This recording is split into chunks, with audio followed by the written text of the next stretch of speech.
Hypocrisy.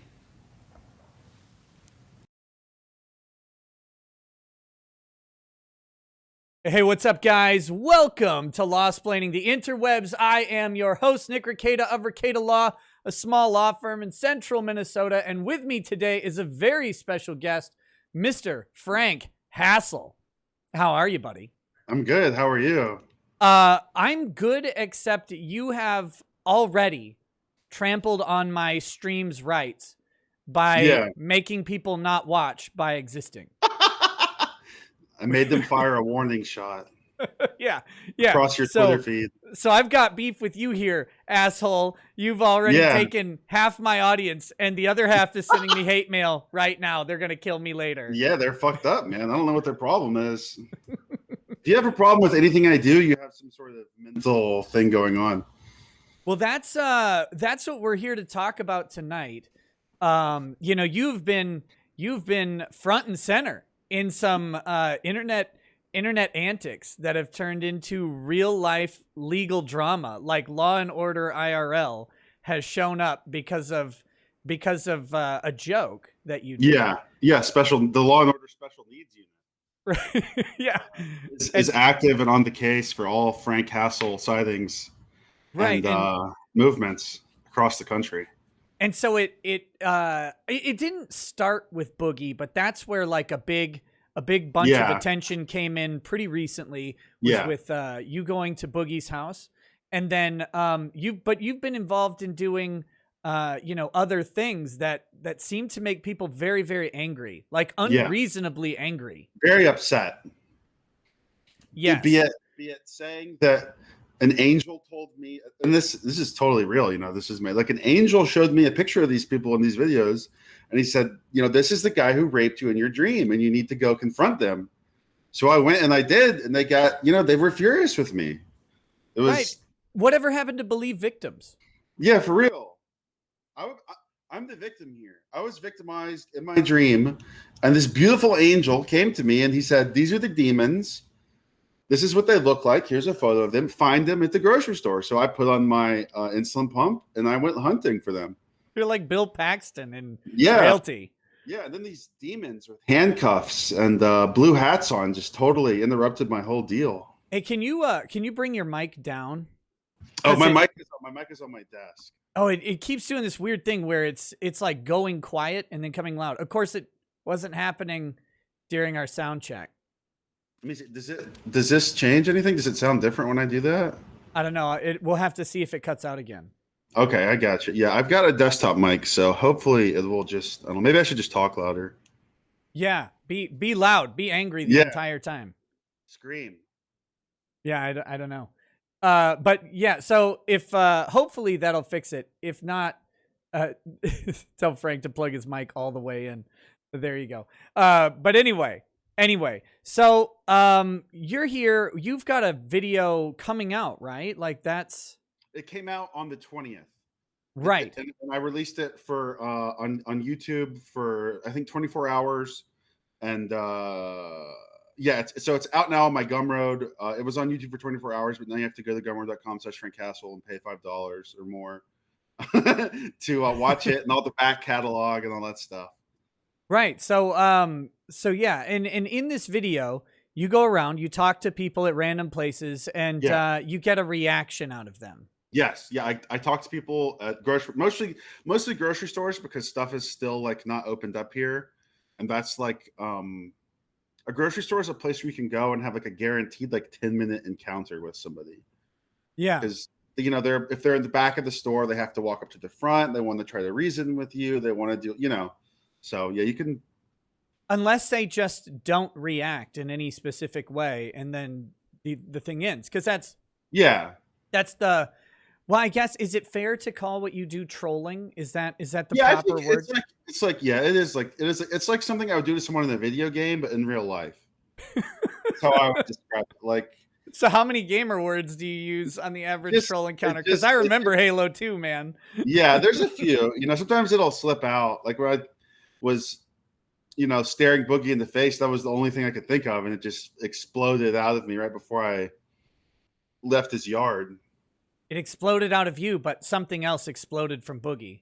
Yeah. And it was a projectile at approximately 1,200 feet per second. Yeah. Into a child playing outside of a school.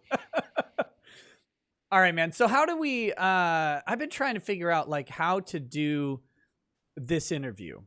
Yeah. We talked about it late last week, and it was like, yes, let's do this. I think it'll be a good interview. But I'm like, do I try and get the Frank Hassel backstory? Like, what brought you to where you are? Like, one day you wake up and you're like, all right, I'm gonna strap a camera to my face, and I'm gonna go around and talk weird to people. So yeah, it is that what you want to know? I do want to I want to just kind of figure out how you get to the being on a giant fat man's front porch getting shot at. Like, this is not a normal life trajectory, right? I feel 100%. I agree. No, in fifth grade math, you answered the wrong formula. Yeah, that was fucked up for the rest of my life.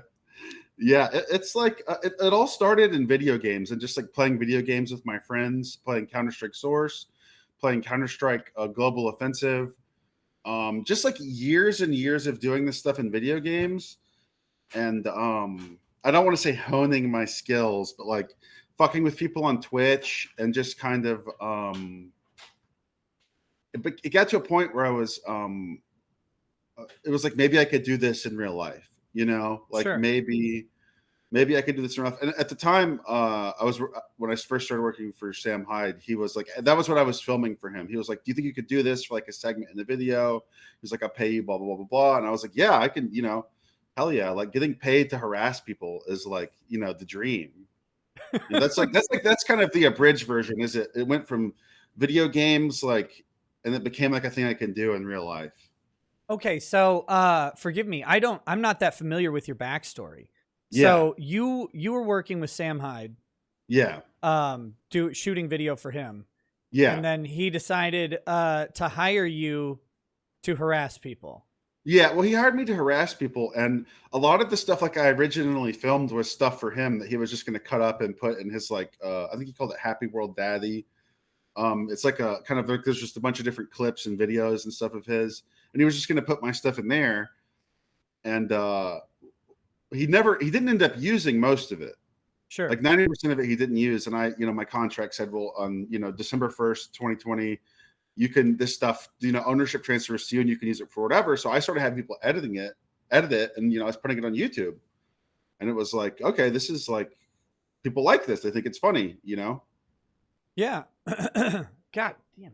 I went for a run today. I did the dumbest thing on earth, and I exercised. I need to stop doing that. Yeah. That's fucked up. Yeah. Now I'm like breathing all messed up. But anyway, you never know who could be outside your house either.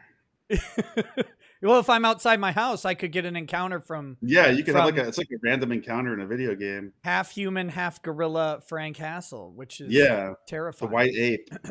Do you think your size, like you're not a small guy, right? Like no, you're pretty my tall. size is definitely, I'm 6'3". My size is like helpful. Would you do this if you were like 5'4"? No, I'd probably get my ass kicked. That's the thing. It's like, what if you were 5'1"? No, I could do different kinds of. I could get in people's suitcases, or I could hide in a pillowcase or something. Would you try to like? You could try to like bust in their door. I'd probably be dead if I was 5'1" and I was doing this stuff, because I think a lot of the time people like see me and they're like, I don't want to get in a fight with this guy. He's so fucking big. Number one, nobody wants to get in a fight, but number two, I'm like fucking big and I can just lay on top of you. Yeah, because it's like I could maybe take this guy, but God, it could really go south pretty quick. Yeah. Anything could go wrong in this situation. Yeah, he could just get beaten to death. So, okay, so you're working with Sam Hyde. December of 2020, COVID has ravaged the entire earth. We're now a dystopian wasteland, and your contract's up. So you're like, okay, well, I can start putting this shit out. Do you still like go out and do stuff now, or Oh yeah. Pretty Okay, frequently, I try to. Yeah. right. So how often are you out there? Because from your video, which we're gonna play, you sent me a preview, right? Yeah. Like an edited down thing. We'll Yeah. probably play that for the audience in a minute here. But how it indicated in there that you may have been told to like maybe not come back to a few places a couple times. Yeah, no, that's happened a bunch of times. Yeah, I've been criminally trespassed from a bunch of places, and like and filming wise lately, um, I haven't been filming a lot around where I live, but I've been traveling to different places to film. Like I was in Philadelphia for like 6 days, and I filmed a bunch of stuff, and that's coming out next month. And so I try to film like at least once a month. Like I try to get like 5 to 10 minutes, maybe 20 to 30 minutes, depending on where I am or like how much heat I have on me. Because like I try to like if people are calling the cops on me every day, that's bad. Right. So if I have like a cop call, I'll wait like a few days and then do something else somewhere kind of far away from where I was before. I try to move around a lot and legally stay out of trouble. Have you ever I know you've gotten some hell from cops, but have you ever gotten any sort of like even minor criminal activity like a ticket No, or no, nothing. yeah, cuz I was looking at I was looking at the video Yeah, and there are a couple things that you do that I'm like, "Oh, damn, like that's a little close to the line." yeah, yeah, But for the most part though, there really isn't much of anything. yeah, And you have a really interesting and natural way of talking to the cops in a way that's like it's respectful and it's completely disarming because they don't know, like you could tell they don't know what the fuck to do with you. yeah. They just want to stop getting calls about me Right. so they can stop going to grocery stores to But they have some. can't Oh, really yeah, arrest you because you yeah. didn't do anything I'm arrestable. completely innocent. I'm 100% totally innocent. Okay, so how did you meet Sam Hyde and start working with him? Like what's that Um, backstory? like 5 years ago, I did a thing where I did an interview with a reporter because I told her I knew some guy who did a mass shooting, and I didn't. I didn't. Right. Yeah. And like she interviewed me in like a church parking lot, and I told her that I played video games with the guy, and I made up all this stuff about him, and I name dropped Sam in the interview because at the time I was like, okay, this guy is really funny, you know. And if Yeah. they air this, and I said something about Gamergate too. I think I blamed the shooting on Gamergate, and they like So this is all your fault. The past 5 yeah, years is yeah. literally your fault. Thanks. And Thanks, they aired that asshole. on the local news, and I had a friend record it and put it up on YouTube, and it got like a decent amount of traction, you know, Yeah. because all the Gamergate people get really upset. All these people were upset, you know. Oh my God, this is I just basically just went on the news and lied about a bunch of stuff, you know. It's alarming how often that actually happens. Like, because Yeah, when they're out there in the church parking lots or the Arby's drive-through or whatever, they don't know anything about the person. Someone just no, they're like, "Oh, you saw what happens?" Like, "Yeah, man, I saw it. It was three Mexicans having sex with," and it's like, "Wow, yeah, that's an amazing story." It's like, well, except it's completely fake. They have no yeah. idea. Yeah, They've and it was never. like the lady did nothing to verify my story. I sent her some Photoshop like Steam screenshots of me like messaging back and forth with this guy where he's like, I hate my coworkers because he like shot his coworkers or whatever. And Sure. it, Wait, was and it this a was guy who like locked people in the Walmart or whatever and shot no, them? this was the guy who you know the video of the guy shooting the reporter, and it's like a POV video where he walks up to her and just starts blasting. No, I'm not familiar. I feel like if you saw it, you would recognize it. Okay. It's like filmed from his POV. The camera is behind the gun, and then you just see him shooting this news reporter. He did an FPS IRL. Yeah, he did. No, it was like it looked like fucking like Call of Duty or CS:GO or whatever. I think Okay. that's what I told her. I told her, wow, it looked a lot like the game I used to play with him. And she thought she had like the story of the century, like, Right. wow, this is gonna make my career or whatever. Yeah. Now And it she was like, probably works in oh a brothel. yeah, yeah. She's been Now she's shamed out of doing the industry. now she's doing stories about like the water skiing squirrel or whatever. Okay, so then what? Like Sam reaches out to you, or It was uh, like years later. I did like a lot of like administrative work for him, and I like answered like fan mail and shit. And then he's like, "Hey, do you think you could film stuff like this? So I started going out on my phone and just walking around in the backs of stores until they would make me leave, and just like vaping on people and like being like, obnoxious. Yeah. And then I think one time I actually made the guy mad, and I sent it to him. He's like, okay, he bought me a GoPro. This is what I want you to do. And I was like, okay. So I was like going out every day, just like filming stuff. And the reason I've never gotten in any legal trouble is because usually by the time the cops show up, I'm like gone. Right. Like usually like I'm out of there. I'm in the woods. I'm listening to music in the woods for an hour, and then I'll like leave or like, He's got that Grand Theft Auto escape plan. Literally Yeah. just walk slightly off the road and wait. Cops are too Yeah. lazy to Yeah. comb the area for this. Like usually I'm just out of there. Like if somebody says they're calling the cops, I've got like a timer in my head. It's like 30 seconds. In 30 seconds, I need to be clear of this place. Like I need to be out of here. Because what I'm doing is like the cops are not really going to be like actively like searching for me. Because like, oh yeah, this guy came to my business and he was annoying. Yeah, I'm not like violent. The goal is to get you off the property, and once you're gone, like even the people there, they're not going to care an hour later. Yeah. Because at the end of the day, you wasted a minute of their time, right? Yeah. At the end of the day, I was just like, I bothered them while they were shopping or while they were working out or whatever, and it's like, that's why it's funny when people call the cops too, because it's like, I'm not breaking the law, dude. Like, yeah, I see. I was unreasonably mad today at someone for doing that to me. I got one of those fucking phone calls, where they're like, your car warranty's expired. Press 1 if you want to extend it. So I pressed 1 because I was already in a bad mood. Yeah. I press 1, and then I get some Indian guy on the phone. He's like, hello, verify your VIN number and your license plate. And I was like, wait, you told me my car warranty's expired. You should already know that. He's like, oh yeah, we know. You have to tell us to verify. I said, that's bullshit, and you know it. And then I started screaming and swearing at him. And I felt better about my life. Actually, yeah, of course. For just a minute. Those guys are so annoying. They just call nonstop. I know. I got like 3 of them in a row. And I didn't answer the first 2. And I picked up the third one. And I was like, geez, motherfucker. All I'm trying to do is buy milk from the grocery store. Literally. Yeah. It's fucking annoying, bro. It was, I was so mad. Anyway, let me hit a couple of these super chats that have come in. I like to stay on top of the bigger ones so we can, of course, get any questions.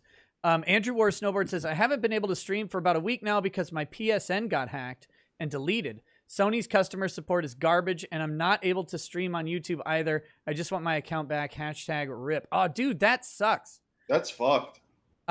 This is why Sony is trash. I would never want to partake in their products. Like literally, PlayStation Network, the nightmare stories from them are nasty. At least with Microsoft, you can talk to somebody at some point. I just want a PlayStation so I can play Bloodborne and Demon Souls, honestly. Yeah, that the only thing I want to play, well, it was Bloodborne, and then I would like to play Demon Souls, but that's it. Out of the entire PlayStation catalog, those are the only 2 games that I actually it's kind of fucked.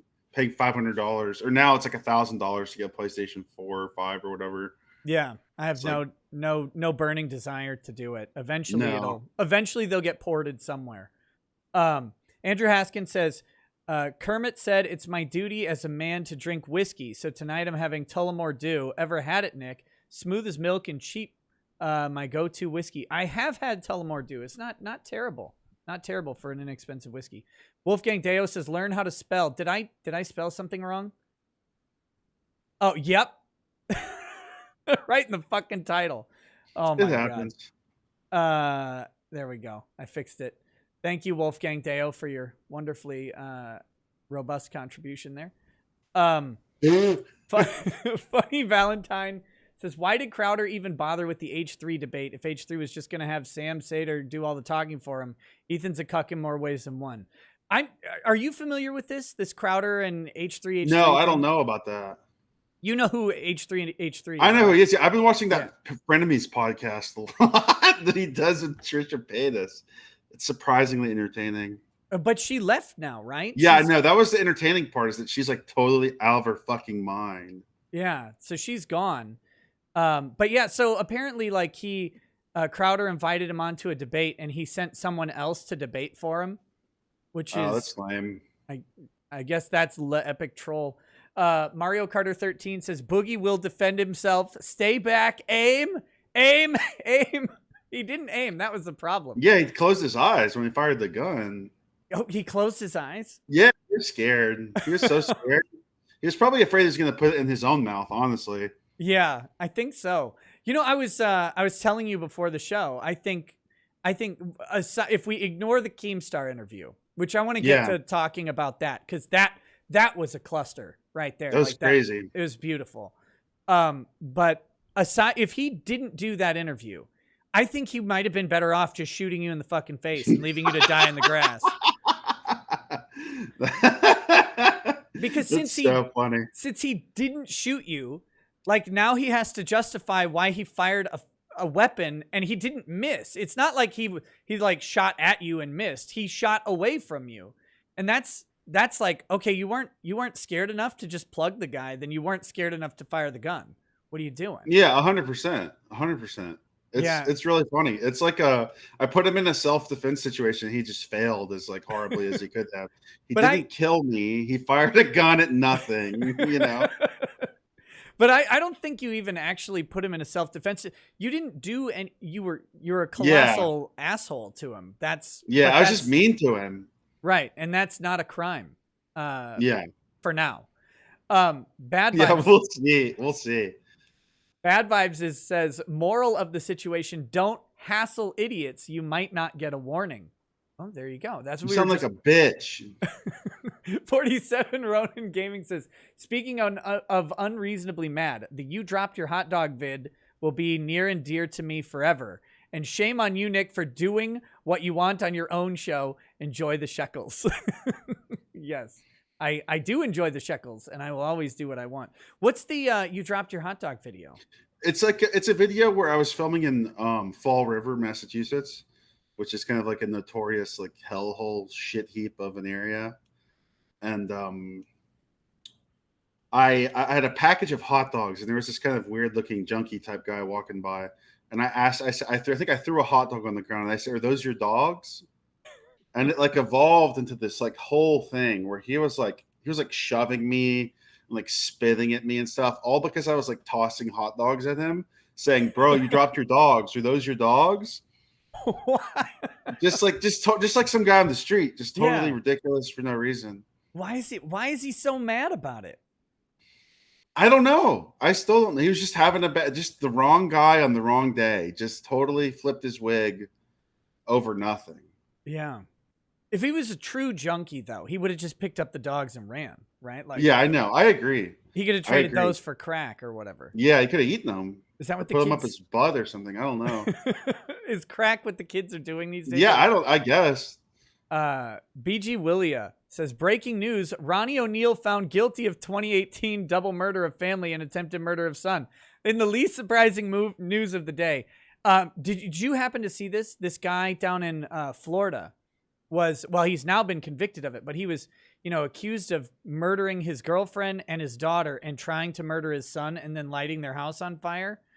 And that's crazy. He was defending himself in court.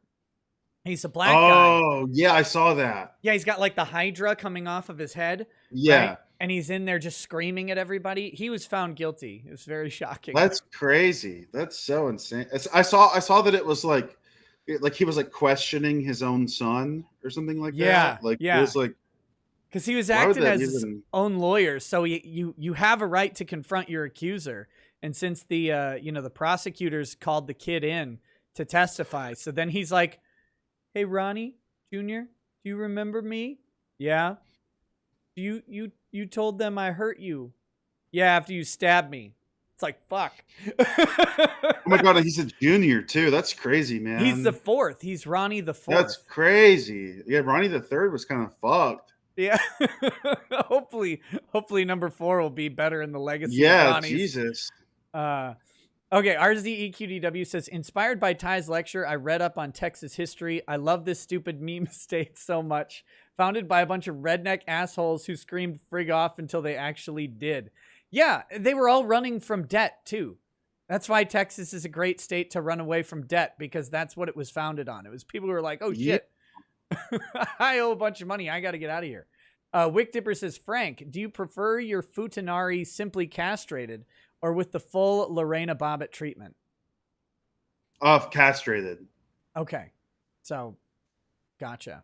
Yeah. Gotcha. Smooth. Right. Are you a big Futa fan? No, I don't know what that is. That's probably good. Yeah. Sounds fucked up and scary, kind of. It's a Japanese thing, so it definitely is. Yeah. Fucked up and scary. Okay, let's talk about, well, what do you want to do? Do you want to talk about the Boogie thing first, or do you want to do the video? How do you want to? I'll do either, whatever's best for you. I don't mind. Let me get the video thing set up. Okay. And if you want to pull it up, we'll have to do, like I said, we'll have to do that stupid thing where I'm like, hey, play it at the same time. I got another monitor, so I got it open. Oh shit.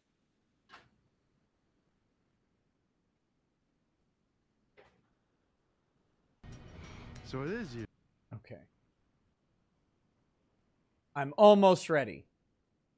You'd think eventually I would know what I'm doing on fucking YouTube, but whatever. No, it's never going to happen. YouTube is annoying. I agree. And they've been banning a whole bunch of people lately. Wait, so you have an active YouTube? Right? I just have this YouTube I made to like upload stuff. Yeah. It's like,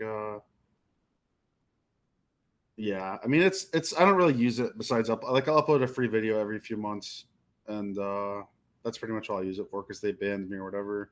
The day after I went on the kill stream with Boogie is when they banned me. They banned you for that? That's when they banned my whole channel. Like, I had 0 strikes and they banned me for bullying or whatever, and they just deleted everything. That's wild. Yeah. Wait, so you were on the kill stream though? That wasn't even on YouTube. No. And then then I uploaded the highlight clip thing. Oh, okay.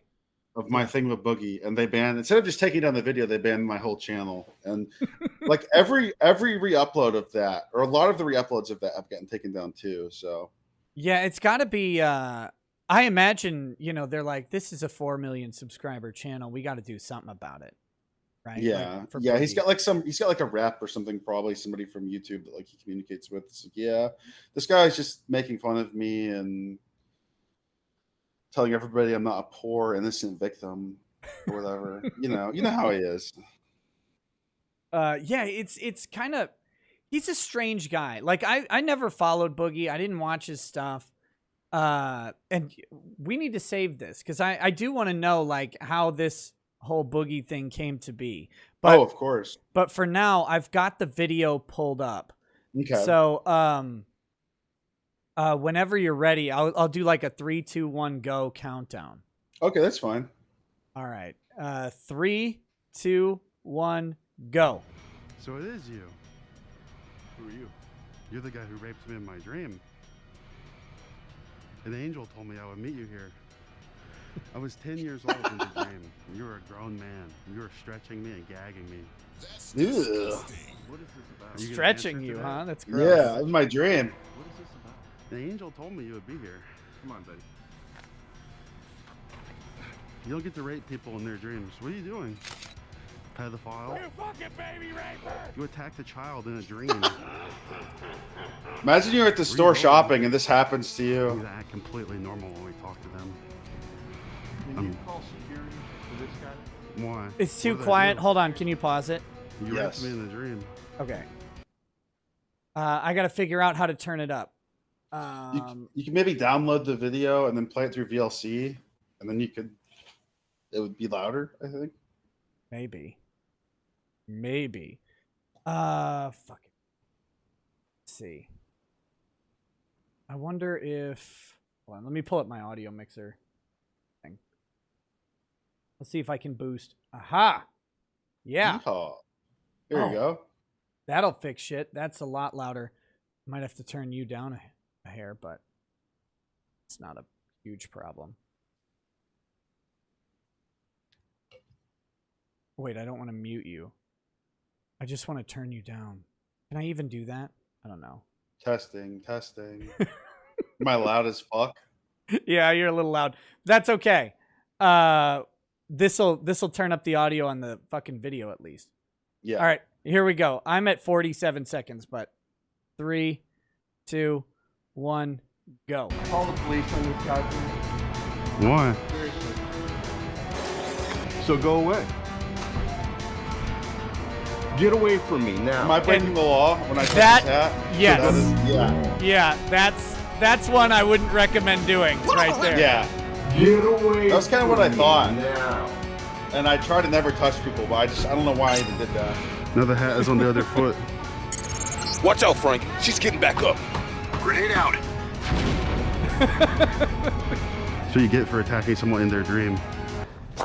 I love that the lady just walks Hi there. casually by the Yeah, Okay, it's just- awesome. Stay right there, okay? Okay.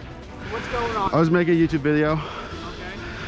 What was the YouTube video about? I accused the guy of raping me in my dream. Can I pull my pants up? I Pull your pants up. don't have a gun. Look at that little guy. He's Got so water cute. bottle, wallet, All right, can we keys, pause and a second? headphones. Yeah. Look at him. All right. Yeah. So give me some perspective. How big's this guy? Like 5'6", 5'7", something like Yeah, that? something like that. Yeah, 'Cause- he's a little guy. Yeah, he was not a big cop at all. So your pants were falling down from running, Yeah. right? Yeah, and I had a bunch of shit. I think I had a bunch of stuff in my pockets, and I was like almost into the woods. If it had been like maybe 20 seconds longer, I would have just escaped and been gone. They caught up to me. It's fucked. You needed to run up to a car, open the door, throw someone out, and take the car. Yeah, like in Grand Theft Auto, for real. Right. That would have been better. I feel like I probably could have just walked away right at this point. But I didn't want to humiliate the little cop by just like throwing him to the side and leaving, you know. Oh man. Yeah, because he would have had a couple options. I mean, he could have tried, like he could have tased you or whatever, I guess, if he Yeah. really wanted to pursue it. Yeah. Have you been tased? No. Not even by a cop. No, but I've by never anybody. been. I've been tased by women, but never by. No, I haven't. But never by a police officer. Yeah, I can't imagine being like this little guy. Like, God damn it, I'm gonna have to chase this big guy down and Yeah, tackle this him guy- to the ground. Or alternatively, this guy's about to kill me. Right. Not that I would ever kill a police officer, but Yeah. you know, just it's one of the scenarios that could happen. So, yeah, but with the guy, so you walk up to him, you tell him that he raped you in a dream, and then he has. It's when you grab something out of his cart, though. That's when he reacted. Well, right? okay, so what happened was the cop thought that I said that I took something out of the guy's car. Mm-hmm. And that's why he cuffed me, because he said something about entering auto or something. Like I was going into the guy's car, or like Yeah, he said it was fucking open. stupid or something. Like it's like, no, dude, it was his cart, which is Right. like what I found to be a very way of agitating someone that is like unbeaten so far, because none of that stuff belongs to them. It all belongs Right. to the store. They haven't paid for it. Yeah, So it's it's not theirs. It's not their property. It's the store's property. and all So I you can can take do, it all I want. all you can do is be fucking enraged that you have to go back to the aisle you just got Yeah. something from. And again, like in my life, it's little shit that pisses me off a lot, and that is Yeah. something that would drive me absolutely insane. Like, I think that's what's so funny about it, is thinking about this like schmuck going around and like getting all of his shit again, because I've taken it out and like I'll hide stuff so they can't find it, and like I'll be like running around like sweating like a pig, hiding all their shit, so they have to go get everything again. I've only It's seen awesome. I've only seen the inverse of it. Like I've seen on Black Friday and stuff where people throw extra shit in people's carts. Yeah, Which is also really, really annoying, because a lot Yeah. of people, like, their carts are loaded, right? And someone Yeah. comes by and like drops a couple just little items in there. It's like, oh, they're not even gonna remember that they didn't pick that up. yeah, But yeah, it's really funny. But taking stuff from people's carts is one of my favorite things right now. It's just so it's so like ridiculous to do that to someone, and also people's reactions are like, "What the fuck is wrong with you, bro?" You know? yeah, it would like, it would drive me nuts. I would want to strangle you to death. And Yeah. and it's not even like in reality, it's not that big of a deal. but it's just so infuriating to have that minor inconvenience caused by this guy. It's just like I'm just trying to shop. I just got off work. Why is this guy fucking with me? You know, He's got a fucking camera sitting right there on his forehead. Yeah. Like some sort of idiot. That's what I think. The juxtaposition of the fact that I'm obviously filming, but I'm also saying they raped me in the dream. So like that's gotten like a lot of people who just think I'm crazy. You know? Yeah. They just think I'm totally out of my mind. But also I'm filming them, so it's like, you know, they're like, what is going on? That's like iHypocrite, right? Like he would do that. For a while he was filming stuff and then he would just say that it was part of his autism treatment or whatever. Yeah. That he had to have the camera funny. on. That's funny. Yeah. But he's over in the UK and you can't do shit like this over there. Yeah, you get like, you take away your television license or whatever. And yeah. So you do other things though, like in the other video that people can see at gumroad.com/Frank Hassel. In the full video, you talk about you do other characters. Like one, you're a doctor. Another, you're like a veteran or whatever. Yeah. That's saying I'm a veteran is like a running shtick. I have a thing where I'm like wearing a doctor's outfit, and I say I'm like gonna sissy hypnify people, or they need to put on panties or whatever, which is also like I think I just talked about that stuff with my friends, and I was like, this is really funny, so I'm gonna try to do this to like a guy in real life, you know, like sissy hypno femboy. How do they react to that? Because like you're like, oh, I'm a doctor. I'm a hypnotherapist or whatever. I'm a and medical doctor. You're wearing a fucking white coat too. But I have a board. I have like a what's it called? A clipboard. Yeah, and like a stethoscope. But you got a camera strapped to your head still. Yeah. Does that like? People just get offended, and I think a lot of the times they're grossed out. Because there was one time I filmed something where I walked up to this like middle-aged guy, and I was like, "Let me tell you about traps." And I said something about how they're like young boys who like shave all the hair on their bodies and they're very feminine and they're trying to attract urban meat or something. Just like that. Just like talking about that kind of stuff just like grosses older people out, you know? Yeah. Like they're totally disgusted by it. So I think that's a part of it too. Just talking about like talk cages and like, you know, just like weird. the cuck terminology or BDSM stuff. Just it's like that was not. You couldn't talk about that in public even a decade ago. Yeah, now I'm like machine gunning like you're a sissy cock cage cuck femboy butt slave for older men, you know, and they're just like I'm just here to get a sandwich, man. They don't know, you know, they don't know what's going on. Okay, let's get back to this video. Yeah. 3, 2, 1, go. Turn around for me. I'm gonna catch you down with weapons. Okay. See, for your safety, I don't see why he has any reason to do this. What's going on? We've gotten calls about you before. Previously on Frank Hassel. I've actually gotten a couple calls about you today. Hi, I'm in a restaurant for some food. Is this illegal? Is it illegal to vape in somebody's face? Probably, yes. Yeah, definitely now. It's like People got a little upset today or something. Yeah, you're actually blowing particulates into their face. What? You like black people? Would you kiss a black people type of thing? That person just complained to me. They're calling the police right now. They're gonna get you. Would you kiss a black people? Are you gonna go beat the shit out of him or kill him or something? Kneel on his neck until he's dead? Yeah, I was in the area of Manassas. Yeah, I was at the CrossFit. I was just kind of joking around about wanting to get jacked so I could get pussy. CrossFit guy. I went there twice. Yeah, can you pause it? Being stupid, you know, not. Okay, because I wanted to know about the CrossFit guy. That guy looks really pissed off. Yeah, he's like unhinged. He like Were you on the ground? Yeah, he pushed me onto the ground and he was like slapping me and like choking me. Yeah, because I went there before. I went there a week previously, and I didn't get criminally trespassed, and he never explicitly said don't come back here, never come back here again. Which I looked it up in the law, and that's like he has to explicitly state do not ever come back here again. He was just saying get out, you know. Yeah. So I went back a week later, and I just kind of stepped in the door, and I said I'm here to get pussy, and he like shoved me and he started kind of slapping me and he like tackled me into a fence, you know, like he's like, I'm about to rock your fucking shit, man. I'm about to fuck you up. And it's like, no, you're not, dude, because I didn't do anything wrong, you know? Right. Like, yeah. Did the cops come on that one or no? No, I have nothing. That would have gone bad for that guy, I think. Yeah, he would have been fucked. Yeah. And he just sends me whiny emails saying like, people are leaving bad reviews of my business. Can you ask them to stop? And it's like, bro, if I ask anybody to stop doing anything, that's not going to make them stop. Right. Maybe if you didn't act like an unhinged roid monster, no one. Yeah, maybe if you act like a total fucking freak, that wouldn't have happened. So you went to the CrossFit place and you're like, look, I need to get jacked so I can get pussy. Yeah, I want to get jacked so I can get laid. And I had like this like printed out veteran hunk pass coupon that my friend the commander made, and it said like a veterans had free entry to any gym in North America. You know, it was just total bullshit. And I was trying to get in, and they just got really, really agitated.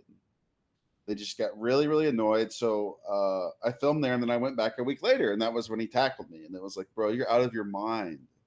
Yeah, that's one of those people who needs to like calm down, right? Like, just calm. This is the. How did kids not learn this, right? My parents told me back when I was a kid, when people would pick on you or whatever, you come home and your parents are like, hey, what happened today? And you're like, nothing. Everything's fine. And they, you know, they figure out, okay, someone picked on you or whatever. And then it's like, just don't react to them. Yeah, just don't respond. Just be like, haha, whatever. Because, you know, that's like, the thing is I have so many encounters with people. They're just like either just like really nice, or they're just like, haha, whatever, man, you know, fucking get away from me, you know. And I'm just like, okay, cool, like let's, you know, whatever. Just don't tell the employees about what I'm doing. Yeah, don't tattle on me, you know. Like, so how often, like, what's the ratio of people who just kind of ignore you or are cool with it versus people who actually get mad? It's I don't know what the ratio is, because usually like I'll stay somewhere until somebody gets pissed off at me, or like so sometimes I'll talk to like one or two people, but usually I can escalate things myself by taking something out of somebody's cart, or just like usually when I would leave, I'll just stay and just be more annoying. And sometimes things will like they'll go talk to a manager, they'll go do this or that. So I try to only talk to like 2 or 3 people per store that I'm at. Do you are you able to like kind of guess who's going to get a reaction and who isn't? Yeah, I try to. Well, I like I try to find people that either look funny, look like a lot of like blue collar type guys. I found get like really they don't like having their shit touched, or their you know what I mean. Yeah, like. Someone north of 45 is going to be like a north of 45-year-old man to me. I'm like, yeah, that's going to be the type of person who's going to really, really hate. Like if you went up and did this to my dad, like he would lecture you. I don't think 100%. I don't think he'd react too much, but he would actually lecture you and call you like an idiot, is my guess. Yeah. Oh yeah. 100%. Yeah. That's what I'm looking for. And, you know, I'll talk to any type of person. I avoid people with children. I try to avoid people that are like disabled. They're like, you know, but pretty much anybody is fair game. I don't want to go harass people that are like over the age of 60, probably. Right. No, but no fucking elderly people usually, unless they're just, you know, like I have a troll in the chat right now who keeps saying I'm an ambulance chaser who is 40.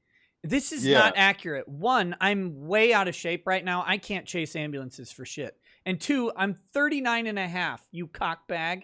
Yeah, he's not 40, dude. He's not middle-aged yet. Get it right. Get it right.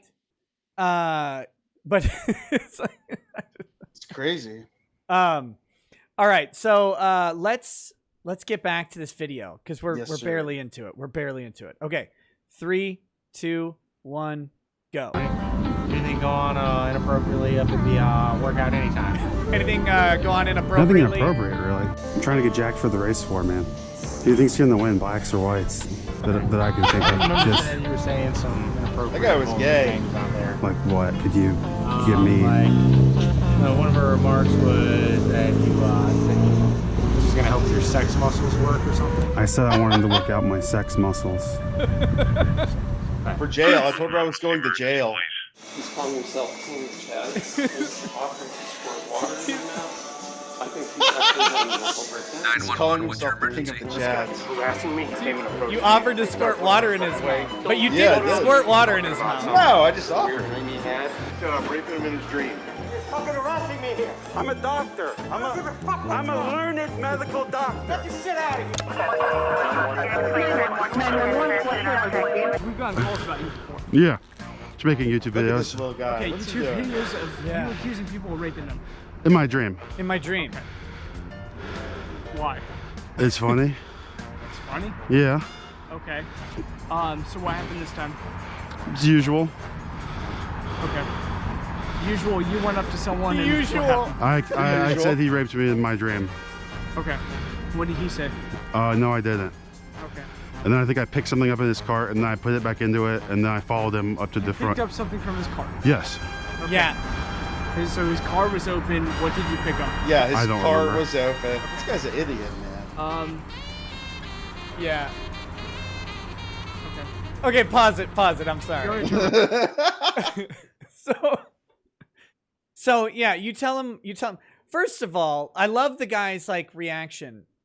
To me, the interaction with the cop is funnier than the trolling. Oh, part. I agree. 100%. Because he's trying to figure out like why the hell this is even a thing. He has no Yeah. idea. And he's like, so what happened? And you're like, the usual. And he's like, oh, okay, the usual, huh? Like he's Yeah. trying to keep it natural. Oh, the usual. So what the usual? Why would that ever be a thing? That this is Yeah. But And why do I make more money than him? It's a fucking mystery. right, that's coming up, I think. But yeah, so and then you mentioned the cart. You grabbed something out of the cart, but he clearly Yeah. thought you said car because he said so. Yeah. The car was open, and you reached inside, and he's like trying to compute this, but you can Yeah. tell he still doesn't even know what's going on because the second you said that, if he thought you actually stole something from the car, he should have just. There shouldn't have been a long delay. He should have been like, all right, well, we're gonna cuff you, and talk about Yeah. what you took out of the car, and then you could clarify, which I don't think it's in the video, but you did clarify to him that it was the Yeah, cart, I did. right? Yeah, I said it. Yeah, I said it was in the cart. Yeah. Yeah. Which All should right. be obvious. Like, I'm not gonna. What kind of fucking idiot would? It's like, bro, I'm not stupid. Yeah, because if you had actually taken something, like if you were actually stealing something, Yeah, I you was would- stealing. I was stealing stuff out of the guy's car, filming it. Like, what? then walking into the woods and then walking back out of the woods when the cops show up. Yeah, It's it's like it's not the if I normal was course of stealing activity. stuff. I would be running probably. You know. Yeah. Okay, let's hit play in 3, 2, 1. Go. Around for me. Okay. I'm gonna go ahead and detain you. You're not under arrest. I am placing you in handcuffs. Okay. You're not under arrest, but you're being detained. Just You're for literally under everyone's arrest. safety You're right now, hanging. Yeah. you're not being arrested. I know. I didn't think I would That's be why you're- arrested. That's why you're in handcuffs. That's Yeah, I why knew I wouldn't I- be arrested because I I didn't do anything understand. Be wrong. released, okay? I understand. Besides, touch the guy's Okay, hat. so we got a call about you doing the same Is thing. he wearing blue 2 weeks jeans? ago, I think. Yeah, Probably. it was last week, I think. So the purpose of this YouTube video is you think this is funny. Yes. Okay. So how many people you got on your channel? I have subscribers that pay $5 a month to watch my videos. Okay. I love all of you. Annoying. Understand that. I understand it's probably annoying for you guys having to constantly waste your time with, you know. He's got 2 watches on. I It is just what it is. noticed. Yeah, why does he have 2 watches on? Fucking weirdo. I go out of my way not to touch I anybody. understand- That's, I you know. understand you said cart, so you fix that. Yeah. So, I mean, honestly, what we have right now is disorderly conduct. Yeah. And it's really, Ooh. I have a supervisor coming my way, so I'm going to talk to him about it and see. Okay. Is that this? Is what I If did? This anything, what Let's they're not? let's pause it. I was just Okay. pulling that up right now. Yeah. All right, so I got the statute for disorderly conduct. It says a person commits the this is in Georgia, right? Yeah. Okay. Person commits the offense of disorderly conduct when such person does any of the following: acts in a violent or tumultuous manner toward another person, whereby such person is placed in reasonable fear of safety. Okay, so not that. Acts No. in a violent or tumultuous manner towards another person, whereby the property of such person is placed in danger. Nope. Without provocation, uses to or of another person in such other person's presence opprobrious or abusive words, which by their very utterance tend to incite an immediate breach of the peace. That is, say, words which, as a matter of common knowledge and under ordinary circumstances, will, when used to or of another person in such other person's presence, naturally tend to provoke violent resentment. That is, words commonly called fighting words, which I don't think you did any fighting words here. No, I just said he raped me in the dream. I was Right. more questioning. I was just asking him questions. Like, why would he do this? Yeah, why do they do that? Yeah, but fighting words, I mean, you know, I think the only Supreme Court decision that has ever clarified any fighting word was when a guy called a cop a damn fascist. Like, that's the only Supreme Court case where they said that's a fighting word. That's crazy. But yeah, I would think words like the N-word, that could be a fighting word. Yeah. So, you know, a slur. That's about it, though. Maybe pedophile or something. Okay, so without provocation uses obscene and vulgar or profane language in the presence of or by telephone to a person under 14, which threatens an immediate breach of the peace. That's it. Those are the only things. You didn't do any of those. So he was completely fucking lying. He's totally out of his ass. He doesn't know what to do. I mean, to be fair, he doesn't know what to do. He got called to a grocery store because somebody got told that they raped someone in a dream, and his night already is ruined by that call coming over the radio. So because he's gotten 5 of those calls in the past 6 days. So you've seen this specific cop before, or was this the this was the first time I got, because usually like I said, I'm out of there before the cops arrive. So this was my first police interaction in probably over a year. Okay. So those other ones that you had clips of, those were old ones. Yeah, those were old ones. Yeah. Okay, gotcha. All right, let's resume. 3, 2, 1, go. Okay. What you might be looking at is a criminal trespass warning. It's fine. Okay. So with that, it's just going to be. I can't come back here. I can't come back there or I get arrested.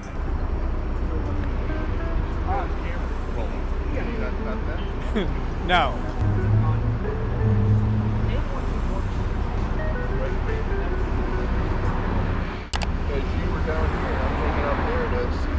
This is my favorite. Yeah, what the fuck? Think I'm gonna rape a teenage girl? No, just stop. Just turn around. Sit down on the Are you floor. gonna answer to the judge for what you've done? Stop talking. Remember, you can exercise your right to remain silent. How's it going? I'm doing all right. Yeah. I'm Dirt. Yeah. You doing all right? His name is Dirt. I was making a YouTube video. I'm fine. I'm not insane or anything. Okay, so we don't have to worry about your mental capacity. No, I'm totally fine. I was making a YouTube video. What was the video? The premise of the video, was that you or me? I don't think it's anybody. Did Okay, you I hear thought something? You hear I the thought I heard beeping, right? Yeah. I don't hear I anything. thought it was my camera.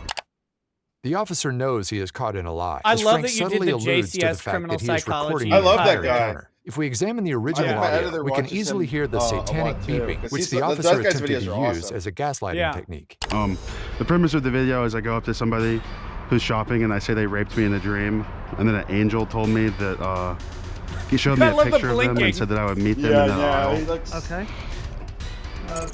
Frank, please just stop talking. And generally it kind of freaks people out a little bit, I would think so. which is the general reaction I would say that I'm looking for. Sometimes I'll take something out of somebody's card or move their card around or something. I mean, do you think that's a good idea? It's pretty funny.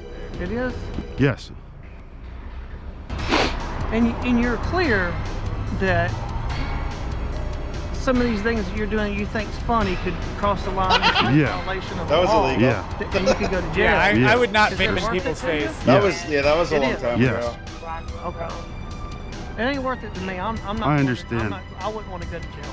I don't want to go to jail It's either. not a And good place to be. I assume I probably will go to jail. That's If you my opinion. violated a state law and there's a victim and they want to press charges, you could very well go to jail. Easily. Okay. Have you had criminal trespass? Have you come up here to make videos kind of before? stupid and then, question is this, basically man? told not to come back? You know No. exactly what he's doing. Because you talked about it. Oh, in the other video. Yeah. All right, you're not. He's Going trying to get nowhere, you to okay? make an Obviously admission that you're- he can haul you in. Yeah, I did. Arrest me, please. Right. I won't run. I'm fat. What's your name? What's your last Take name? me to What's your jail. What's your YouTube username? Well, that was a really funny question that he asked me too. I got weed on me. Get out of here. Let me call the cops. You can't touch me. Okay, then I'm calling the cops. I'll call the cops and report you because you talked to my son that way, and that's inappropriate. What did I do? Well, that dude was stone No, faced. this guy's taking Yeah, that's such a funny bit, man. Hey, Whites versus blacks, it's on! Your YouTube username. do I have to give you that? I mean, it helps with the report, but... No. What, Yeah. did you take off his hat in the store? Oh, You yes, confronted I did. him? I know what That you was said. fucked. You I took shouldn't off- have done Yeah, I that. took off his hat and then I gave it back to him. Shouldn't have I touched his gave it back hat. to him. Did you at any You should not have point in mentioned time that. kind of just Prosecution. Should I have not just said anything? Get away from me now. Maybe just you don't I think remember. when he grabbed it, I was also Yeah. grabbing it at the same time. Okay. And you understand what he wanted in his hat back, right? Obviously, I gave it to him. So you're not under arrest. However, Yeah, he could have I am charged. taking I mean, it warrant would have out been on a. you for simple assault. I don't know if they Okay. would have That gone through with it, means but he is could you have have charged you with committed a a simple misdemeanor, battery there. and you will be arrested for that warrant. Okay. Okay. So what I can do is just give you a call at a later time. Okay. Just advise you to turn yourself in. Okay. Okay. Now we're not doing that. I'm going to do that warrant at some point tonight. That Okay. warrant will be effective probably first thing in the morning. Okay. Okay? So if you come in contact with law enforcement by tomorrow, as of daylight tomorrow, sunrise tomorrow, Okay. they will take you to jail on this warrant. Okay. It's just not very convenient for us to take you to jail right now. I understand. So But wait, you they still gave you a can't warrant go for up to a what? stranger and Touching the utter hat. these disturbing Okay, things. yeah. And then touch their person or take their property, which you did. Okay. So touching the hat was the. Yes. You Okay. can't touch people, especially people you don't know. What does simple assault entail? I just got a water bottle and shit in here. You can't. God, he go wanted up to find some someone- drugs on the ground I, so I bad. understand that. I'm Yep. asking what the. If you touch anyone. No, I know, I get that. In a provoking manner. That wasn't the question. I meant like what is the? I'm not gonna have law school out here with you. Oh, okay. All right. I'm not gonna have law school out here with you. Yeah, they're not. Cops aren't always great at explaining the intricacies of the law. Right? Yeah, you just try to say like, "What did you just say to me?" Like, can you explain what you just said to me? And they're like, I'm not having law school." Right. Well, It's they like, don't. Whatever, dude. And to be fair, like they're either gonna arrest you and charge you or they're not, right? Like Yeah. nobody's gonna sit in a parking lot and be like, well, no, let me tell you about the intricacies of simple assault. No, I Let get me- that, Let me yeah. give you my affirmative defenses. And they Yeah. have to deal with those assholes sometimes. So Yeah, okay, so you actually have a warrant out for yeah, somewhere, yeah. yeah, I would have maybe just I don't know what you would do. I mean, I guess just not answer the question. You weren't under Yeah. arrest. Actually, you weren't obligated to answer any questions. I didn't. I really didn't know. Yeah. I just assumed that because it was on camera, it was just better to just. Well, it's be on like, your yeah. camera, and they would have to have, they would have to really get to it. Yeah, that's true. They would have to justify confiscating the camera, and then not only that, but actually searching the contents of it. They wouldn't be able to just say, "Here, give me that and play it." So Yeah, yeah, I think that's the only error in your technique on this video was yeah, was talking about the hat. yeah, and just touching it at all, which in the future is obviously not something that I will do. I'll just stick to touching the stuff in their cart that I can touch. That's mine.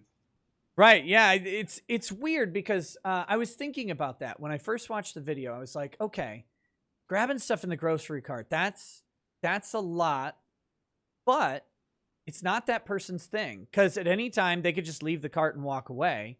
Yeah. They don't, that's the beauty of the point of sale is until you buy it, it's not yours. So I was trying to figure out, I was like, is that even a crime? I think it could be if you like took stuff out and damaged it, but that, Yeah. that'd be I don't different thing. damage it. I just hide it so they can't find it. So they can't get it back. Yeah. I can see why people send you direct messages that they're going to punch you in the nuts or whatever. Yeah, it's pretty funny.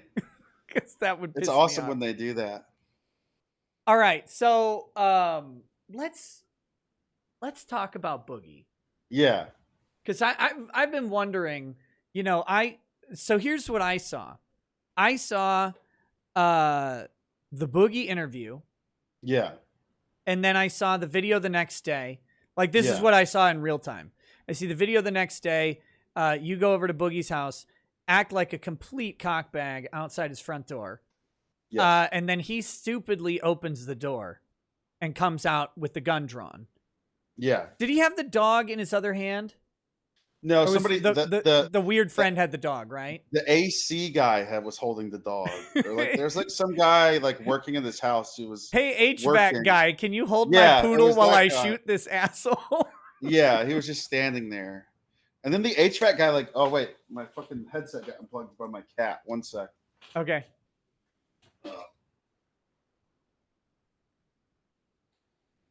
Okay, I think I'm back. Yeah. Okay. Can you hear me? Yeah, I'm getting assaulted by a fucking small animal. He learned it from watching you. Yeah. That's a cute kitty. Yeah, her name is Daisy. But yeah, the HVAC guy was holding the dog. If Boogie came to your house, would you have to call the HVAC guy to come hold Daisy? Yeah, you shot at 100%. 100%. Yeah. I don't have any guns. I have I bought a couple fire axes online. So I use those for home defense. Do you, if you don't want to answer this, feel free not to, but just out of curiosity, do you have any criminal history at all? Or is it just just the normal type of stuff, like a traffic ticket or whatever? No, I don't even have any traffic. I have nothing. Damn. You're like one of those people in movies where they're like, he doesn't exist. He's never even had a he's off the grid. Okay, so yeah, I watched the Keemstar interview with Boogie and you. That was a doozy. Yeah, and we'll talk about that. And then I watch you go to the house. And I cover a bunch of people are asking me what's going on here? Is Frank going to prison forever? Is Boogie going to prison? And my thought was, I'm not sure the prosecutors are going to charge anything because of the situation.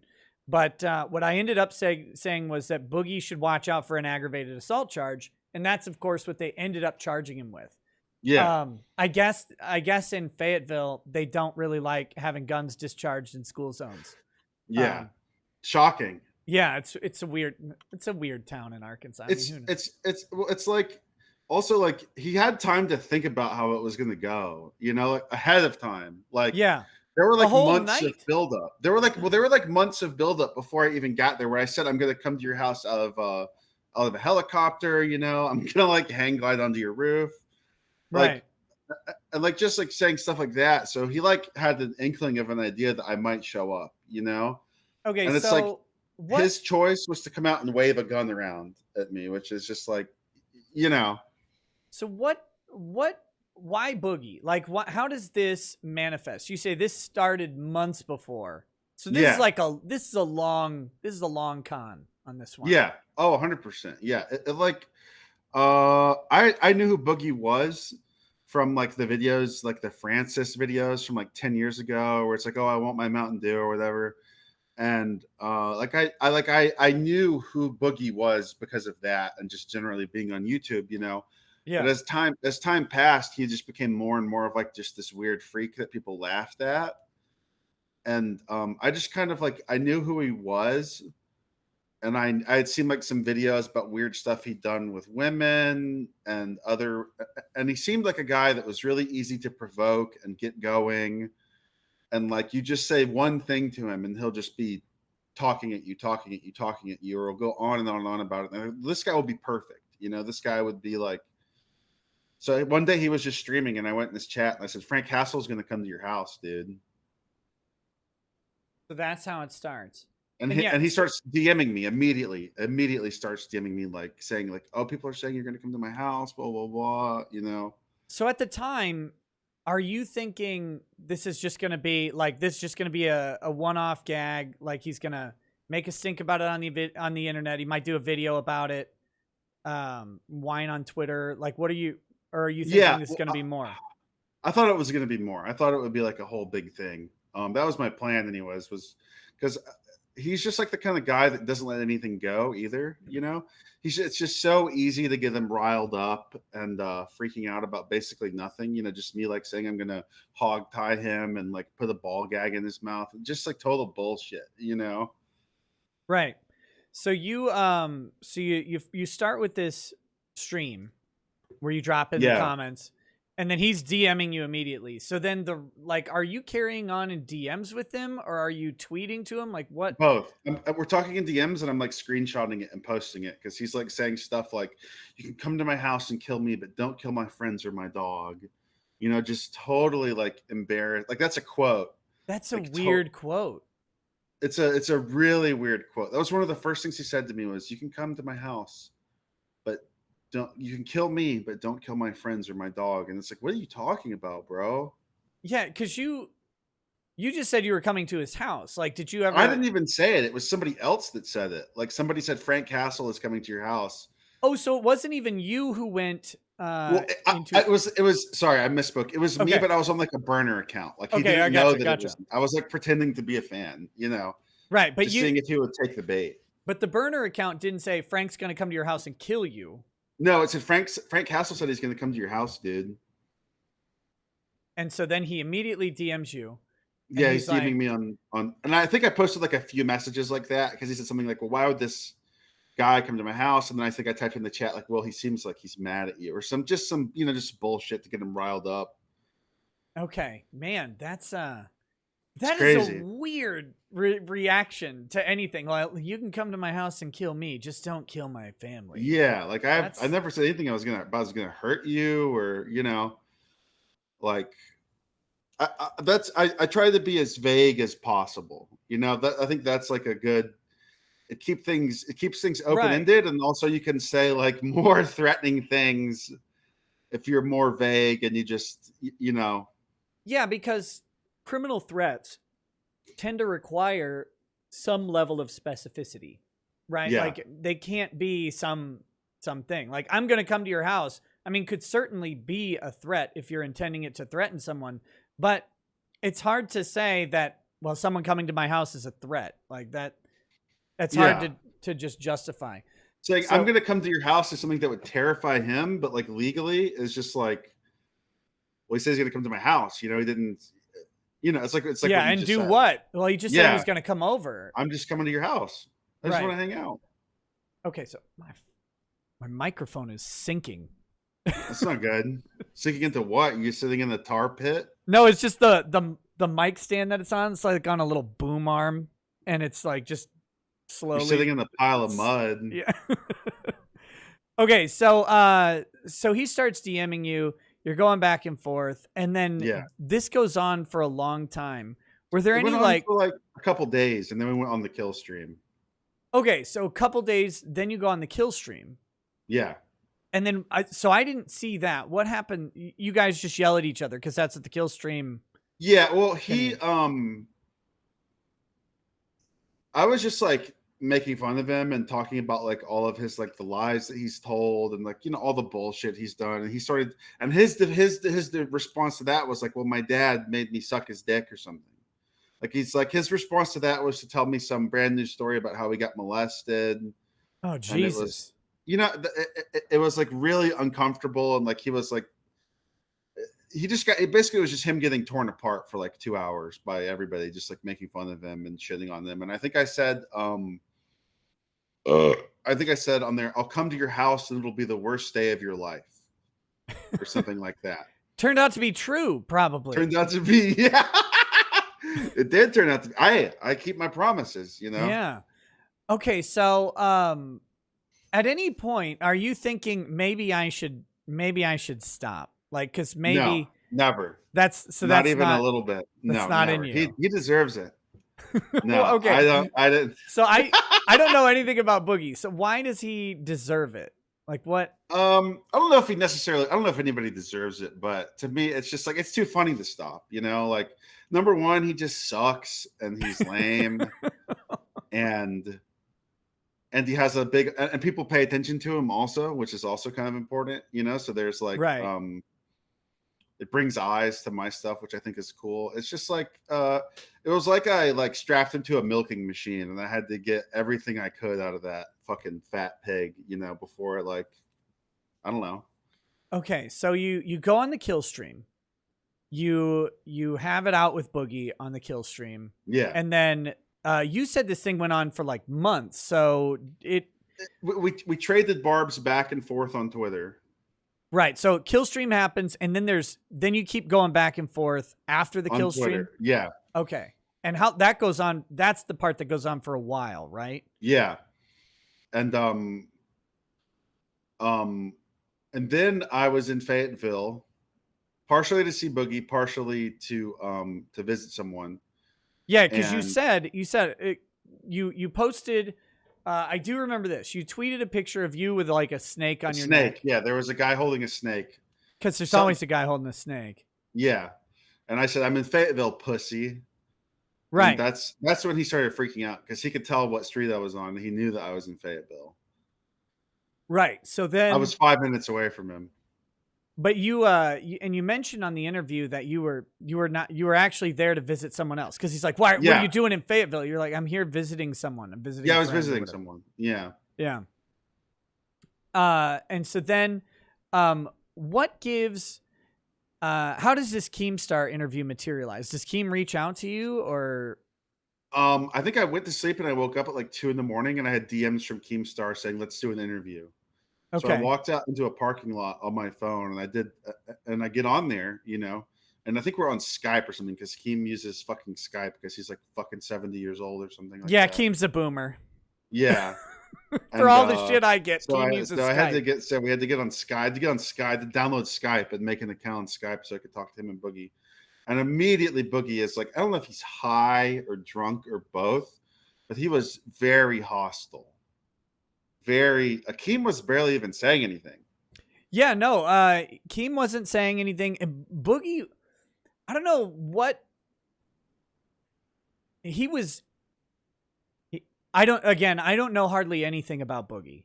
Yeah. But he was extremely like tough guy, aggressive. Yeah, he was I think he's addicted to pills or something. He's probably like a drug addict because he's so fat, but I think he was like high personally during that because he didn't seem very chill though, man. I mean, he was like agitated. Look, yeah, he's like, you come here, I'm gonna fucking bury you. Yeah, which is like, no, you're not. You can't even. Your legs are turning purple. You can't even walk, dude. You can't dig a hole. You can't bury anybody. So you're doing this interview. The interview ends sort of, but then you and Boogie stay on. Like Keemstar goes away for a while. Yeah. And he's just going off at me. He's just like repeating himself. And I'm like sitting there telling him, look, I literally think I said, like, I am trolling you. I think it's funny to make you upset. I'm doing this intentionally to get a reaction. And he's like, I'll just fucking kill you if you show up, blah, blah, blah, blah, blah. You know, like all this bullshit. Yeah. So that's the next step. That's confusing to me as a non-troll. As someone who is, I'm always pleasant to everybody. I've never made anyone mad in my life. So you have made Boogie, he's at like cataclysmic levels of anger. Yeah. By the end of that interview, I was going through it the other day.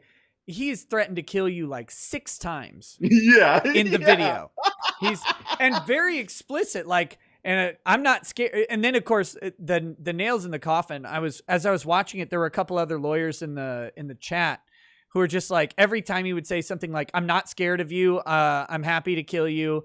Yeah, you know, that it's stuff. Like, thank you for the free legal defense to go to your house without repercussions, bro. Right. That was. But since I've never made anybody mad, I'm trying to get in the headspace of you who goes, what if this guy who's clearly unstable, right? Yeah. Are you thinking, what if he does come out and just puts one in your chest? I never thought he would shoot me. I know he's a coward. Did you think he would come out outside I at all? I thought he would come out with a gun. It was funny because I think he said something before about owning an AR-15 with a laser sight on it or something. So I was like, maybe he'll come out with that. That would be pretty funny. Of course, I was marveling at him saying, I have mental problems. I am not mentally healthy. I have guns. Like, Yeah, it's like Boogie, you need to stop right now. maybe he shouldn't have a gun. Yeah. Obviously, he shouldn't have a gun. It was just like, and what happened actually was that Keem didn't want to release that interview. No. Like Keem was saying he was not going to upload it because it was so bad for Boogie. So I was like, well, I have to make this fucking happen. Like, I have to get this interview out there because I didn't record it on my end. Like, Keemstar has to upload this interview because it was so funny because Boogie was totally unhinged. So I was like, fuck it. I'm going to go to his house and see what happens. Okay, so I have my timeline mixed up. So Keemstar didn't upload the video until after you went to the house. Yeah, he didn't upload the video until after I went to Boogie's house because then he said, well, my hands are tied. I have to upload it. That is so relevant to what's going on. That is Oh, yeah. That's why Keemstar's channel is huge. That is top tier drama alert right there. Yeah, he was like, and I was like, I have to make him upload the interview because it's so funny. It's so unhinged, because he sounds like a maniac. Right. And that my life and that video, I mean, that video that does Boogie in. If he is going to get a conviction, it's the video that does it. Oh, like yeah, 100%. That is that's it. Because without that video, he, like I said, he may have been justified in shooting you without it. So then you get up in the morning and you're like, all right, I was pissed. I was like, I didn't record this I didn't have my GoPro on. And I was like, I got to go to this guy's house. Okay. Like, I gotta go see what'll happen, So I went over there, I had my camera on, I knocked on his door, and the rest is history. Right. Yeah. You said a bunch of stuff. Now, what I noticed in the video from me watching it was you don't actually advance on him. Never. You don't threaten him in any way. You were exceedingly annoying, colossal asshole. It's rude. Right. But, you're being rude. I was blown away that he opened the door, but you said you figured he would actually come out and confront you. I figured that after that interview that he would. Because if he didn't, he would look like a huge little fucking pussy, Right. Like if he said all that shit to me and he didn't come outside, he would be a total coward. And I think what Boogie wanted was for me to go to his house right then, like as the interview was happening. Like I think he wanted me to go to his house right away, which I wouldn't because like that probably means there's cops there waiting or they're like, there's something. Either cops or he's actually amped up enough to do it. Right? Yeah, and also GoPros don't record well in low light, and it was like 2 a.m. So it's like, well, I'm not going to go to this guy's house in the fucking dark when nobody can see what's going. Like what's the point? Mm-hmm. So I was like, okay. So I woke up and I was like, well, I got to get this interview out. So I'm going to his fucking house, Puggernaut says, Frank couldn't be disarmed by Boogie's woe is me, my family abused me, nor lol, I'm so fat and pathetic. Boogie got mad and got r/Sam and Tolkien Reddit and Frank's channel banned. The sub was sourced by YouTubers like Christopher Tom. That's true. Yeah, there was like a whole subreddit. It used to be dedicated to like speedrunning stuff and like that kind of niche drama. And then it became about Boogie, and he had like he accused me of like starting it, or I was like, I have no idea what he's even talking about. Yeah, that came up on the interview, didn't it? He's like telling me I made some Reddit about him, and it's like, bro, what are you saying? Like, what are you talking about? That was that was weird. Okay, so you go there, he opens the door, he comes out, and he's loaded. Like he's got the gun on you. He's wearing his very cool Tomb Raider shirt. Yeah. So you know that he probably has a second pistol because Lara Croft is never flying solo. He's got bigger boobs than her too. Probably less silicone in him. And you could hear him. He has like his audio he released where you could hear him asking if the gun has a safety on it, and like he's clearly totally clueless as to what's happening. Like was it was it a revolver or was it? Yeah, it was a revolver. Yeah. Okay. And so then, he's pointing the gun at you. You're just standing there, right? I'm just standing there. Did you turn to leave? Like, no. You were just standing there. And I noticed I don't think he ever asked you to get off the property. I think he says, I think after we talk for a little bit, he's like, I want you to leave or something like that. Yeah. Which is, but the whole thing was probably 3 or 4 minutes long. So like I did leave, like I left in like I feel like in a reasonable. Well, after he shot at you, or Yeah. not at you, but shot into After he the shot air. over up in the sky. Right. Were Like a you total fool. did you pee a little when he shot? Like, No, I was just like I was in shock that he actually fired the gun, because that was like the funniest thing that could have happened. I think is he fired the gun. The gun didn't get shot at me. Nobody was injured, but he did fire the gun, which is what I wanted them to do. Like it's just like I'm literally telling him to fire the gun, and he's like, "Okay, I'm going to shoot it up in the air." It's like, go ahead, man. yeah, that's not recommended. By the way, shooting a gun into the air is terrible choice, especially on video. That in that situation, and it's like he had time to plan this out, what he wanted to do. Like he had time to mentally prepare for this. So his like idea was to go out and fire the gun in the air, which is like so just mind-numbingly like stupid. Like out of all the different things that he like into the ground, like. Yeah, but you, I mean, legally, you shouldn't fire a gun. You shouldn't fire it at all. Unless you're trying to shoot the person. To kill them. Should Boogie have shot you? No. No? I don't think so. I don't think, because. You don't think that's a little selfish? Like what? Think of the memes. It would have been funny. It would have been way funny if he shot me and I survived. If he killed me, it would have been fucked probably. Yeah, that would have been pretty bad. People would have reacted better if he had killed me, probably. What do you think YouTube would have done? Right? Because YouTube always has like a, when Etika offed himself, there was a response. Like YouTube, yeah, they had a policy response. When there was that shooting at YouTube HQ, like you couldn't even talk about mass shootings for a little while because channels were getting banned left and right. Just talking about it. What do you think what do you think the YouTube response would have been? The thing is, like what he did afterwards is probably what he would have done, but worse, which is say like I'm a deranged. He's been saying I'm a deranged stalker for like 8 months now, telling everybody that listened that, oh, this stalker came to my house. So he would probably tell them that, that this deranged stalker came to my house and I killed him. That would have been his story. I don't know how YouTube would have reacted to it.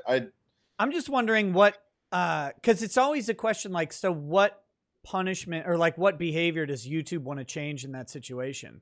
Because I mean, to me, well, clearly they didn't like your kill stream appearance. Yeah. Right.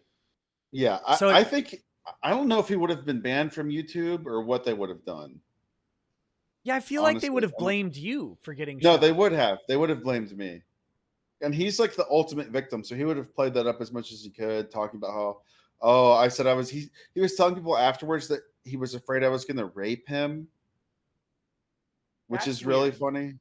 Which is really, really funny. Would you sexually assault Boogie?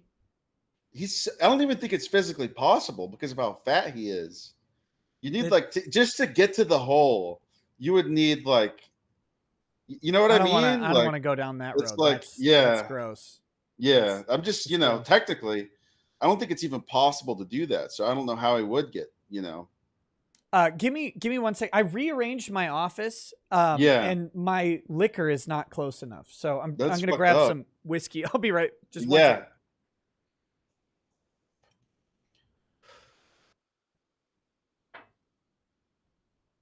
It wasn't far. It just wasn't close. Yeah, I understand. So, all right. So I kind of want to talk to you about like, I guess, trolling, because trolling is taking on a new thing, and it's not just you, right? Like, it's there's the whole like the IRL streaming thing. Has brought the internet into reality for people who aren't engaged in the internet there. The original guy, Ice Poseidon, I feel like. Yeah. So what, I guess, where does it go? And then what do you think about, like, is there a limit? Like what, cause like, let's be honest here. And I think you know this, so I don't think this is a shock, but people are really pissed about the Boogie thing at you. Some of them are. Yeah. And so, like, what you did to Boogie, it is pretty fucked up. Like, yeah, like, yeah. Oh, it is. This isn't revelatory. No. You are at like the limits, the absolute limits of legal behavior. Yeah. And you're well, like, you turned around and shit all over decency a long time ago. Yes, I agree with that. Okay, so like, what is the limit? Is it legality? Is that where we draw the line? Like, what?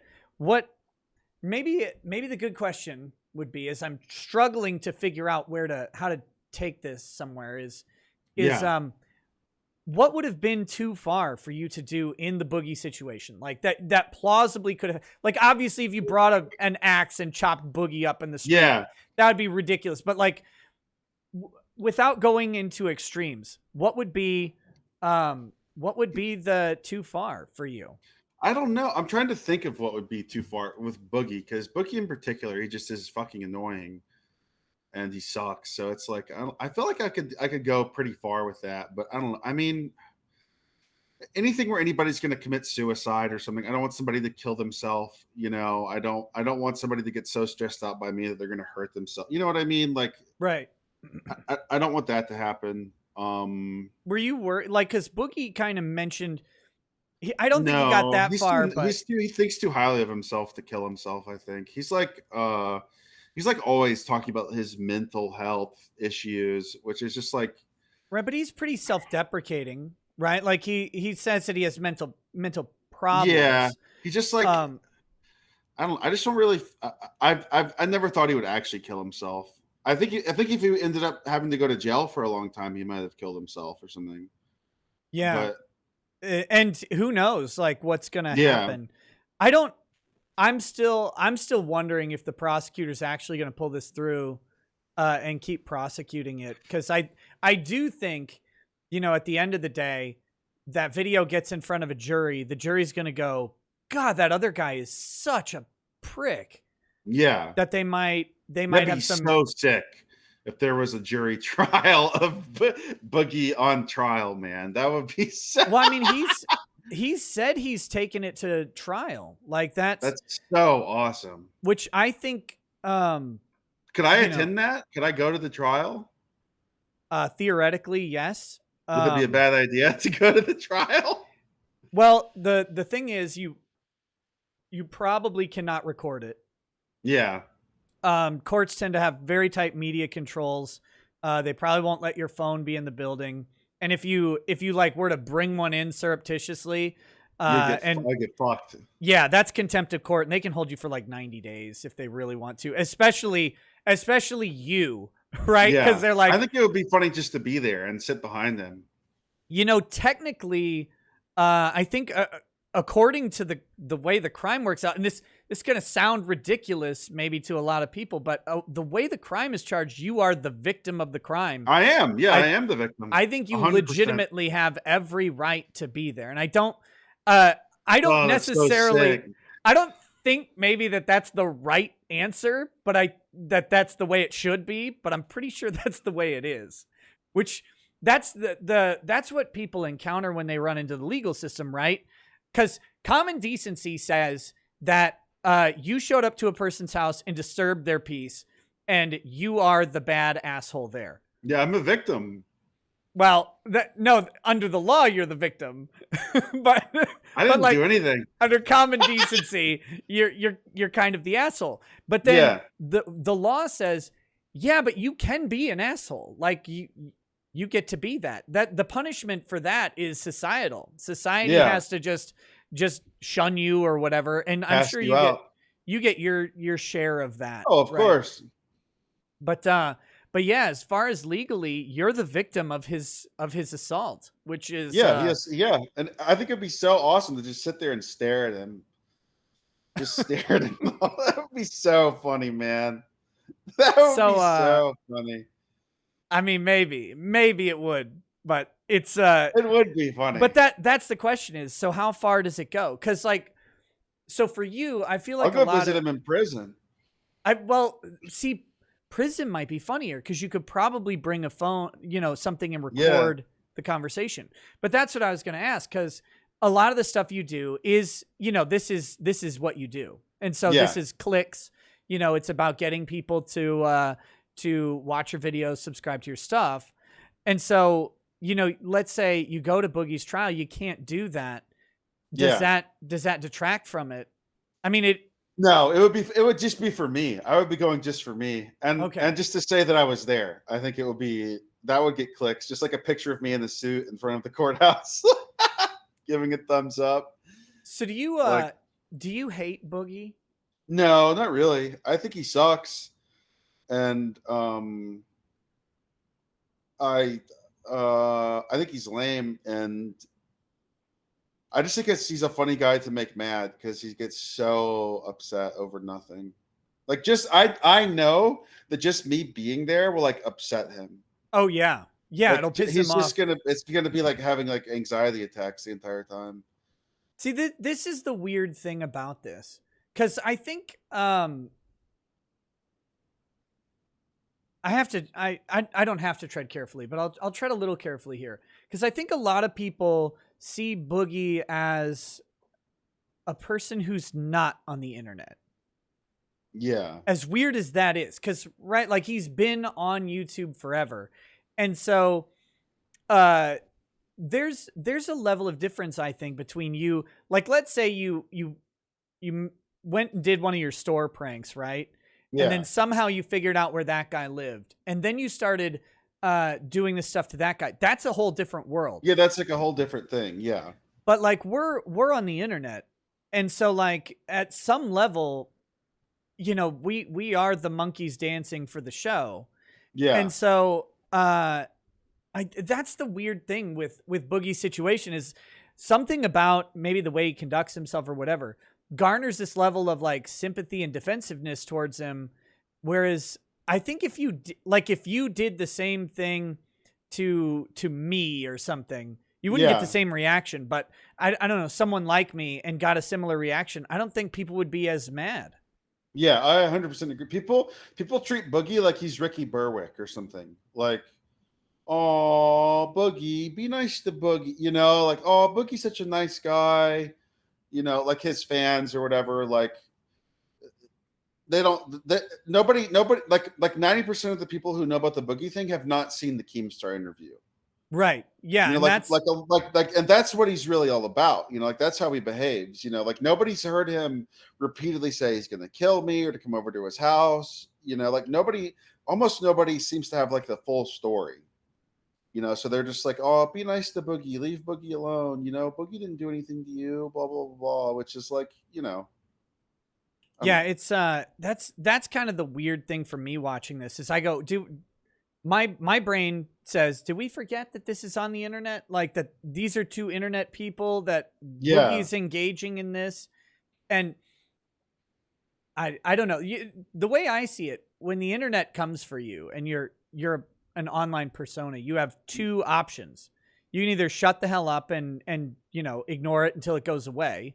Yeah. Or you can engage it and you turn that into your own content, right? Like, yeah, that's what I did. I made like a video when Boogie got arrested or whatever, when they had the warrant out for him, and I was like, if you're mad at me because of what happened to Boogie, oh my God, that's your fault. You like, know? I don't want to fanboy, but that video was so fucking funny. Thank you. I thought that was really funny too. Because I was like, oh, this guy is such a colossal prick. I had all these people that are like messaging me like, what do you mean you didn't do anything wrong? You're like, I'm the victim of bullying here. Yeah, I was bullied by Boogie.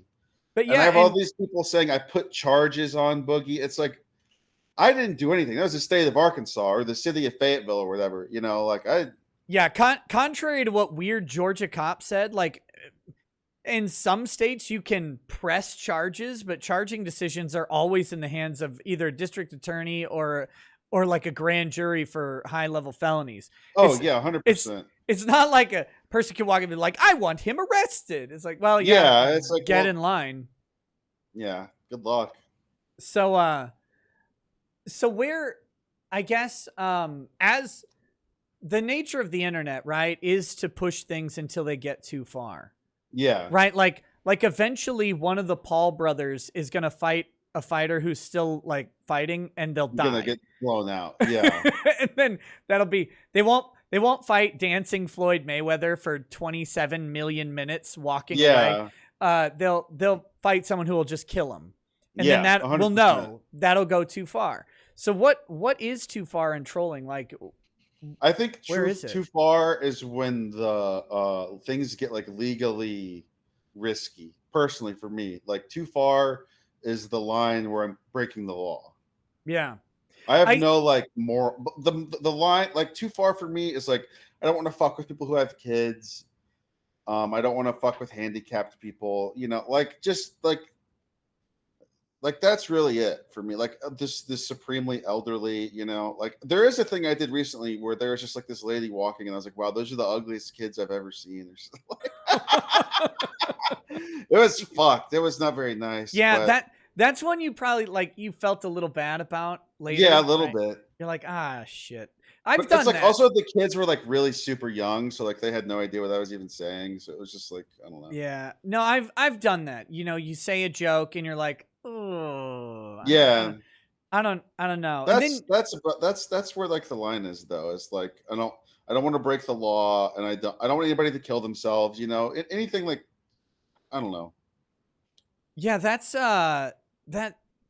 And that's the interesting thing, because I think that's the only limit that you can possibly have, because you clearly, right, like you are an internet label, right? Yeah. Where you're not going to be on YouTube. You don't get that opportunity to monetize in that way, which, you know, good or bad, whatever that is. Yeah. Even by me having you on, like on my show, right? Like I've seen some regular viewers in the chat saying stuff like, I'm not going to sit here while this guy makes fun of Boogie, which is, there's a level of toxicity, and that's the social punishment that occurs. Yeah. But those people are all in wheelchairs. No offense to if you're in the wheelchair, just close the fucking stream right now. But that's, I think the only way to do it, right, is the legality, because if you're not breaking the law, like, then it's society's job to just ostracize you. Yeah, that's what I think, and also the people that are like that don't like me are usually people that I just like wouldn't. They were never going to. It's not they were like never going to. They're just like, I would be a fan of that young gentleman if he weren't, if he Yeah, weren't and it's being like- himself. and it's like I think a lot of times those people are just like too normal, I guess is a way to put it. You know, they're just like, wow, that guy's being a jerk. You know, like Yeah. So one of the things in your video that was not in the video that we watched, but it's in your other one. Yeah. The cop asked you how much money you made. Yeah. How big did his eyes get when you answered? They got pretty big. I make more money than the police officer. Oh yeah. Yeah, that I had no doubt in my mind. Yeah. Which is pretty funny. Right. It's just like, I don't know, man. His response was, that is good money. Like you could see him regretting. He's like, I get shot at, and secretly you're like, yeah, well, me too, buddy. But but he's like, I get shot at for traffic stops, and I have to be a slave to the state, and I'm a wage cuck, and and I'm not. And everybody hates me now because literally everyone hates me now. Because some other cop kneeled on a black guy. Yeah, because some other cop killed somebody like 8 states away or whatever. Right. You know? It's like that little manlet cop's never killed anybody. He hasn't offended on some. Although Chauvin's not a big guy either. Yeah, but the guy that got me was like, I could just picked him up and carry them away or something. Put them in my pocket. It's a shame that would have been so illegal, because I know that's because I think it would be funny to run from the police and stuff, but I know it'd be funnier to pick up a cop and run from the police. Oh yeah, that would be so. I've thought about stuff like that before, but it's just like I want to go up to a cop. What I want to do is find just like a short cop and be like, oh, I didn't know they let midgets be police officers. That's so cute, or you know. This is an interesting question. So if you screw with somebody, you break no laws, but you end up getting beat up and put in the hospital in bad shape, would you press charges against the person? No, probably not, because I would make a ton of money. Just like and it would be really funny. I've told people that film for me, like if somebody's gonna like beat my ass, like I was like, keep filming, don't stop filming, get everything. Like if you think I'm gonna die, call the police or get involved or whatever. But like if somebody hits me, just like let it play out. You know, don't try to like come save me. You know, because I think that would be funny too. I think going to the park and saying somebody raped me in the dream and then they beat the shit out of me. I think that would be hilarious. Yeah, have you tried doing this in Chicago? No, not yet. I'm gonna go to the O Block soon though and find little Reese. And ask him shit in his pants. I think that's right, and that's the weird thing about the internet is it's flipped common sense on its head, right? Yeah.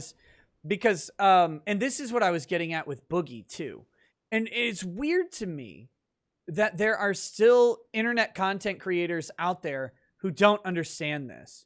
Like, yeah, and I mean, okay, we're not talking about every internet content creator because like if you trolled someone like that has a cooking show or whatever, they're like, look, I'm just a guy making steaks or whatever. Yeah, that's different. But anybody who gets involved in any sort of drama, like Boogie knew what the kill stream was when he went on it. Boogie knows who Keemstar is. Like this is not some virgin doe, right? No, like, he's been around. And that's what's so funny about it, I think, too, is that like he's getting. I'm like not even. I'm just playing him like a fiddle the whole time, you know. Like I'm just like getting him to do whatever I fucking want, and he's just seemingly oblivious and just going along with it and just like allowing it to happen, going on, you know, drama alert and saying all this stuff, but I was going to shoot me. It's like, well, this is like better than I could have even imagined, you know. Yeah, that was what I was going to ask because you said you knew he would react, but like this thing got wheels, right? Like you didn't think it was going to go this far. I thought it could go pretty far. And then, like when we went on the kill stream, when he agreed to go on the kill stream with me is when I knew things were going to go crazy because I didn't think he would be ready for all the ammunition. Because I didn't know, I followed him for a while and I've read about him online and I know a lot about him, you know, and I know how he behaves and I was prepared, you know. Yeah. I had like a team of people on my other monitor, like typing stuff up for me, like as I was on the stream, like. Now that is the one thing that I will say that's a level of cuntery that's too far, right there. Yeah. Yeah, I had people feeding me stuff. I was on his ass the whole time, and the whole situation played out about as well as it could have. I think for me, anyways, it was so funny. Yeah, because you know afterwards he talks all this shit about me for months and months and months, and now he's got a warrant, you know now. Now he's mugshots on one of the t-shirts that I have. See, this is why, you know, there are people who want to remove the public release of mugshots. Like they want to stop That's crazy. That should never, ever stop, in my opinion. Okay, I got a couple questions from the chat here. Questions/comments. Puggernaut says, aim. Boogie and Andy Worski need a week-long bender involving their respective vices. Tramadol and Coke, respectively, IRL streaming and firearms. You know, again, I will actually defend Worski and crew. I do think they're like, stay back. I think that was really funny. But at the same time, like when you hear the story about how basically they were followed by those guys. They left the bar. Those guys followed them. They were like shirt-ripping Canadians, which is weird. That's crazy. And they chased him. What people don't really know about the Worski story is that they were walking down a street, and that street dead ends. And the Canadian bodybuilders were following them, and they didn't really have anywhere to go. Yeah, that's kind of scary. Yeah. Oh, yeah. They got. They were literally afraid for their safety at that point. Yeah.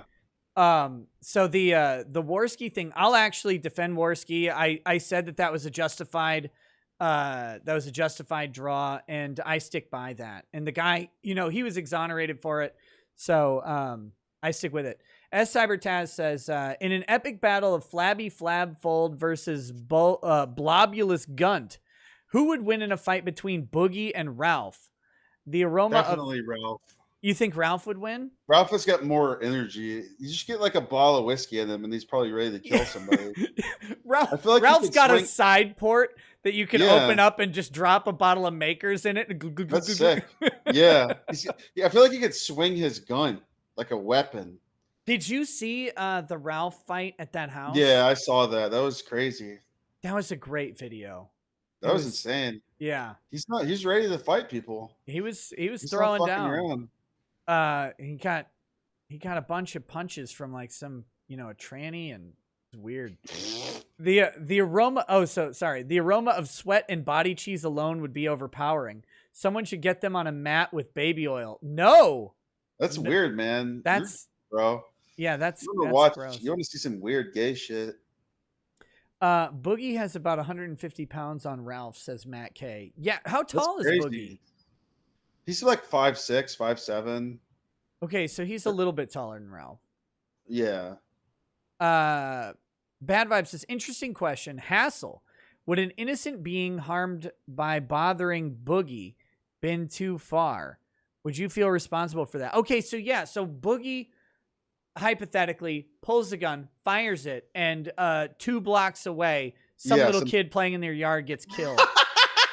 Right? Oh man, yeah, that would have been or not killed, maybe like a leg shot, right? So the kid. Yeah, I would have felt bad if that had happened. Yeah, because that.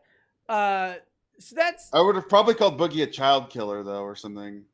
What if attempted murderer? Yeah, because you got to capitalize, right? Yeah, that's of course. So what is the? I would have left the country probably. I would have just been like, I gotta go. I gotta leave. Yeah, go like turn into a Franciscan monk or something. So yeah. Just brewing wine for the rest of your life. Okay, so what, although different question, but same vein. Like what if Boogie had, I don't know, somehow gotten hurt and all that? Like I'm trying I would have been laughing. I'm trying to figure out.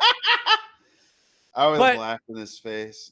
But if Boogie would have like gone, like if he would have just, turn the gun on himself. Like that would have been bad, right? Like that would have been. Yeah, that would have been bad. I mean, like if he's like standing in front of me and he shoots himself, I don't know what I would have done. That would have been crazy. Yeah, like thank God that didn't happen, because I probably would have just peed on him and then left. Oh, come on. That'd be a bit much, right? Like that'd be a crazy video. Yeah, I don't think you could post it anywhere. Like Live Leak or something. Like even Live Leak's dead. Yeah, Live Leak's gone. Yeah, I have to post it as a webim on like the B board or something. But I think God would punish you for posting that. Yeah, I would have to though. He'd be like, "Bro, that's put it behind the paywall. Put the suicide video behind the paywall." I would have sent it to Keemstar probably. That would have been funny. Look what you did, Keem. Look what you did, you asshole. You Keem put would him have on shit himself. Keem probably would have been the most damaged because, like, oh yeah, actually, that's an interesting thought. I hadn't even thought of that until you mentioned it. Yeah, that would totally tank Keem because he was even worried about uploading the interview at all because he thought that H3 was going to like use it against him or something or like weaponize it against him. Like they were like having a huge feud. Yeah, I don't know. It was stupid. Is Keemstar the father of Ethan Klein's baby? Probably, yeah. I don't know. But that's like a double-edged sword, right? Because then Keemstar has to admit to sleeping with Gila. Yeah, which is just like I don't know about that either. That's like saying you had sex with Cenk Younger. Yeah. That would have been a crazy.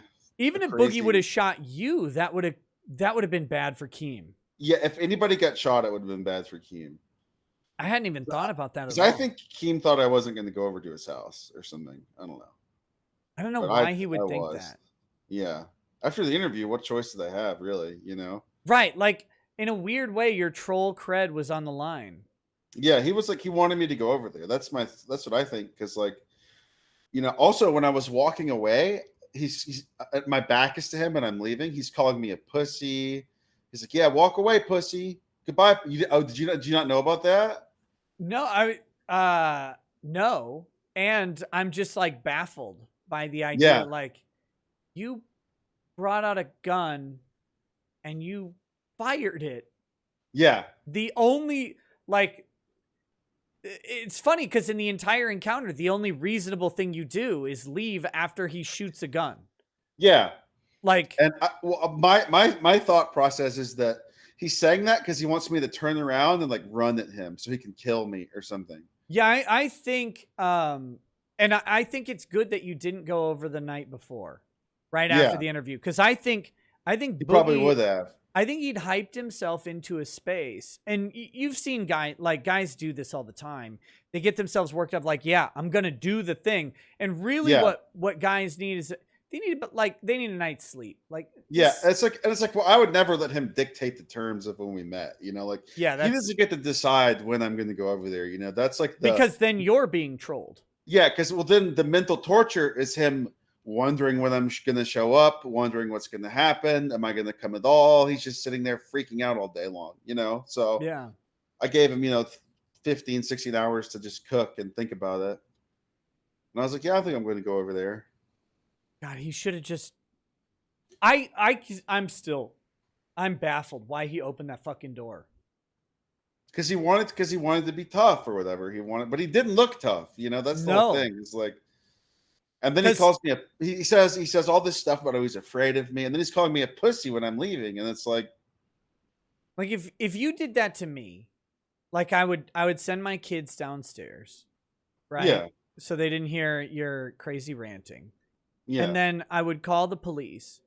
I'd lock the door and call the police. Like, and if somebody tries to break into your house, you can defend your property, you know. Yeah, if you axed the door or something, I'd just shoot right through it and that'd be it. Like there wouldn't be I cannot get into Boogie's mind in any way that says, it's a good idea. I'm gonna go out there with this fucking gun like an idiot. Like that doesn't make any sense to me. I agree. I still don't know. Okay, we've got let's see. Synac8 says you didn't ask the right question. Look, I never do. I'm a lawyer. What am I, a professional interviewer? Frank, would you rape Boogie just like his uncle, father, mother, sister, his old teacher, his black boyfriend, his ex's black boyfriend, and his dog? He sounds like he's ran through to me. Yeah, it seems that's a little. His whole family's had at him by this point. That's the stuff he said though. Like he said stuff about like his entire family like molesting him, and then people will be like ask his sister like, did you molest him, or like, can you tell us about this? And she'll just say no. Like she has no idea what he's talking about. Like it's just he's like accused all these people of like all this, and he's like changed his story all the time. You know, it's. So you mentioned that you researched all this, right? Yeah. Oh yeah. So how much did you so like you knew about all these things. That's yeah. And that's fodder, right? Like that's why. Yeah, it's just like do you think he's actually got a problem? Like a mental he's got mental problems. Boogie has mental problems, but with these accusations, does he have a problem with that, or is that like a grift? What do you think? I think the accusations are a grift. I think he'll say literally anything to get positive attention, or even sometimes even negative attention. He'll say anything to get people to like him, or to feel like they're on his side, or he's deserving of sympathy. Because there was like a thing where he said he was straight, and then like 3 months later he said he's bisexual, but he's never shown any kind of interest in a man or commented on men. Look, or I don't mean to be crude, but does it matter? Like, no, it doesn't matter. It doesn't matter. No. Like, I think you're taking my doesn't matter in a different way. Yeah. I'm being a dick. Yeah. Like, no, it doesn't matter. He's not a prime specimen of man. He's not a sexual being. He's like a slug. Yeah, that's weird. Yeah, he lies all the time. He lies about everything. Do you think his lies are conscious, or do you think like it's him? Like, okay, is Boogie, is he trying to rationalize his inability to find like an identity? Yeah, well, like an example of something he'll lie about is he was posting pictures of this girl and her kid, which number one, creepy. I would not let my kid be around him. I just would, the second you, like if I'm a woman and I'm date or interact with some guy on the internet and he posts pictures of my kid. That's the day I'm like, Yeah, you it's weird. knock that the fuck off and take that down immediately. What are you doing?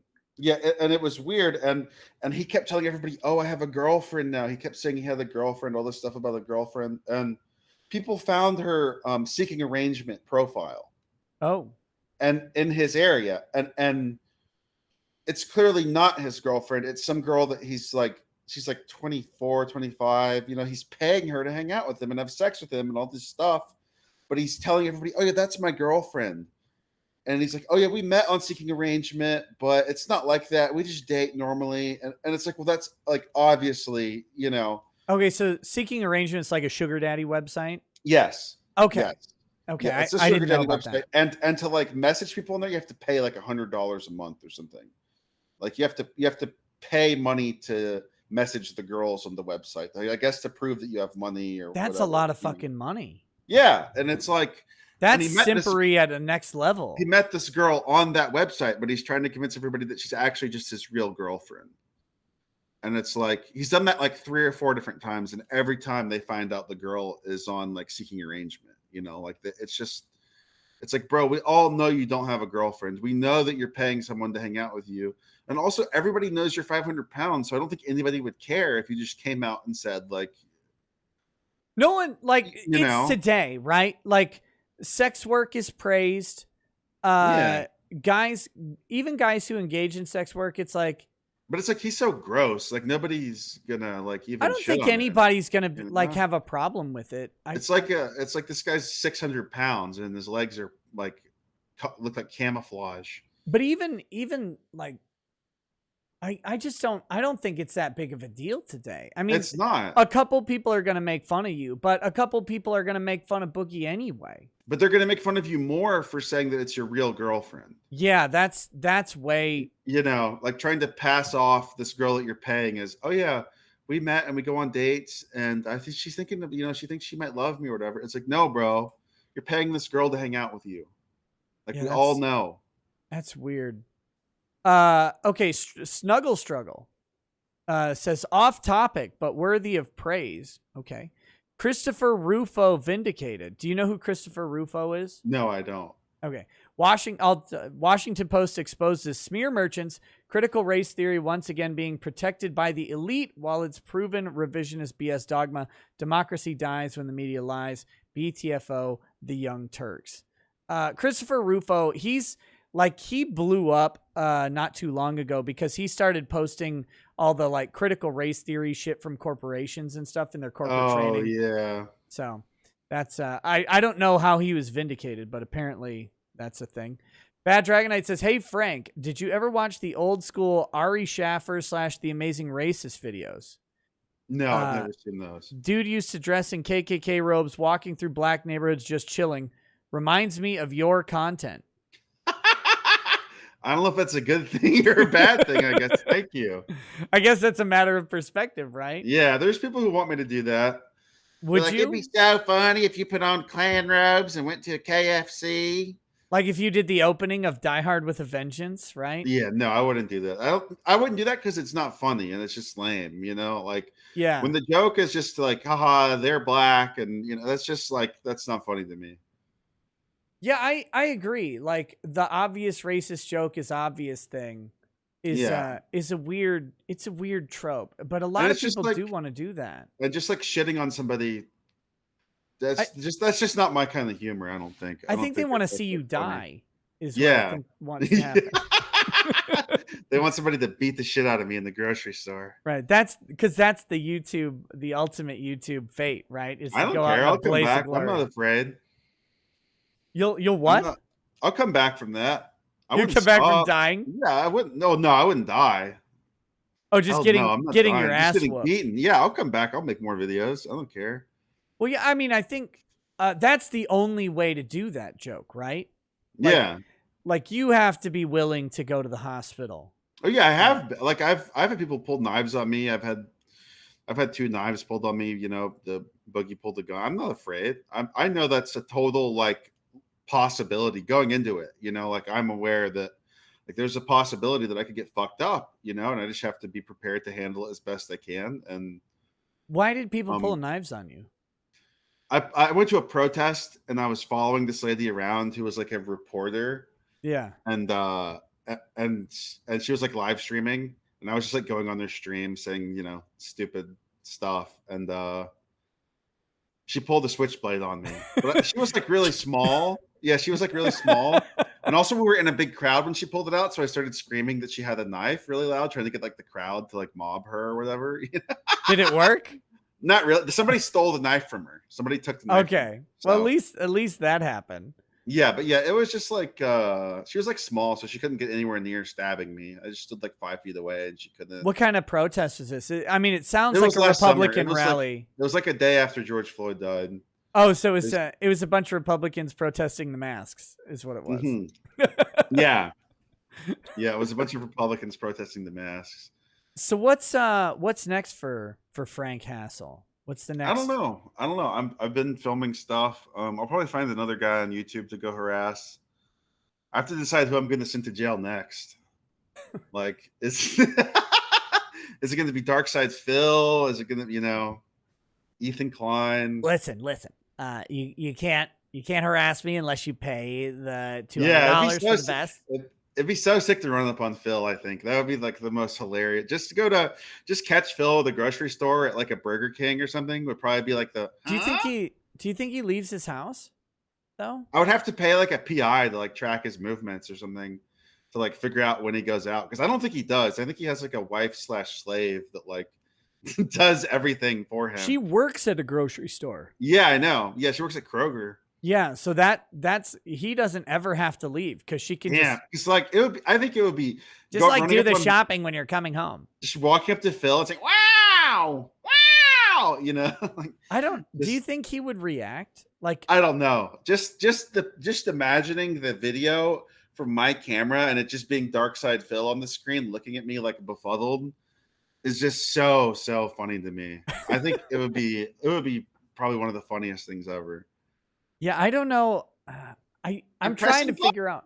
Wow, because he deals with a fair amount of internet shit, so I don't know that he'd respond the way Boogie does. Like, I guess Boogie did too, but Phil is like immune to all of it in a weird way. I think if I walked up to him while he was buying groceries or at a store or something, yeah, he'd get pissed off. He'd probably call the cops. He'd probably get freaked out. Yeah, if you vaped on him in a Denny's or whatever. Oh, no, I would never. I can't. I don't vape on people anymore because that's illegal.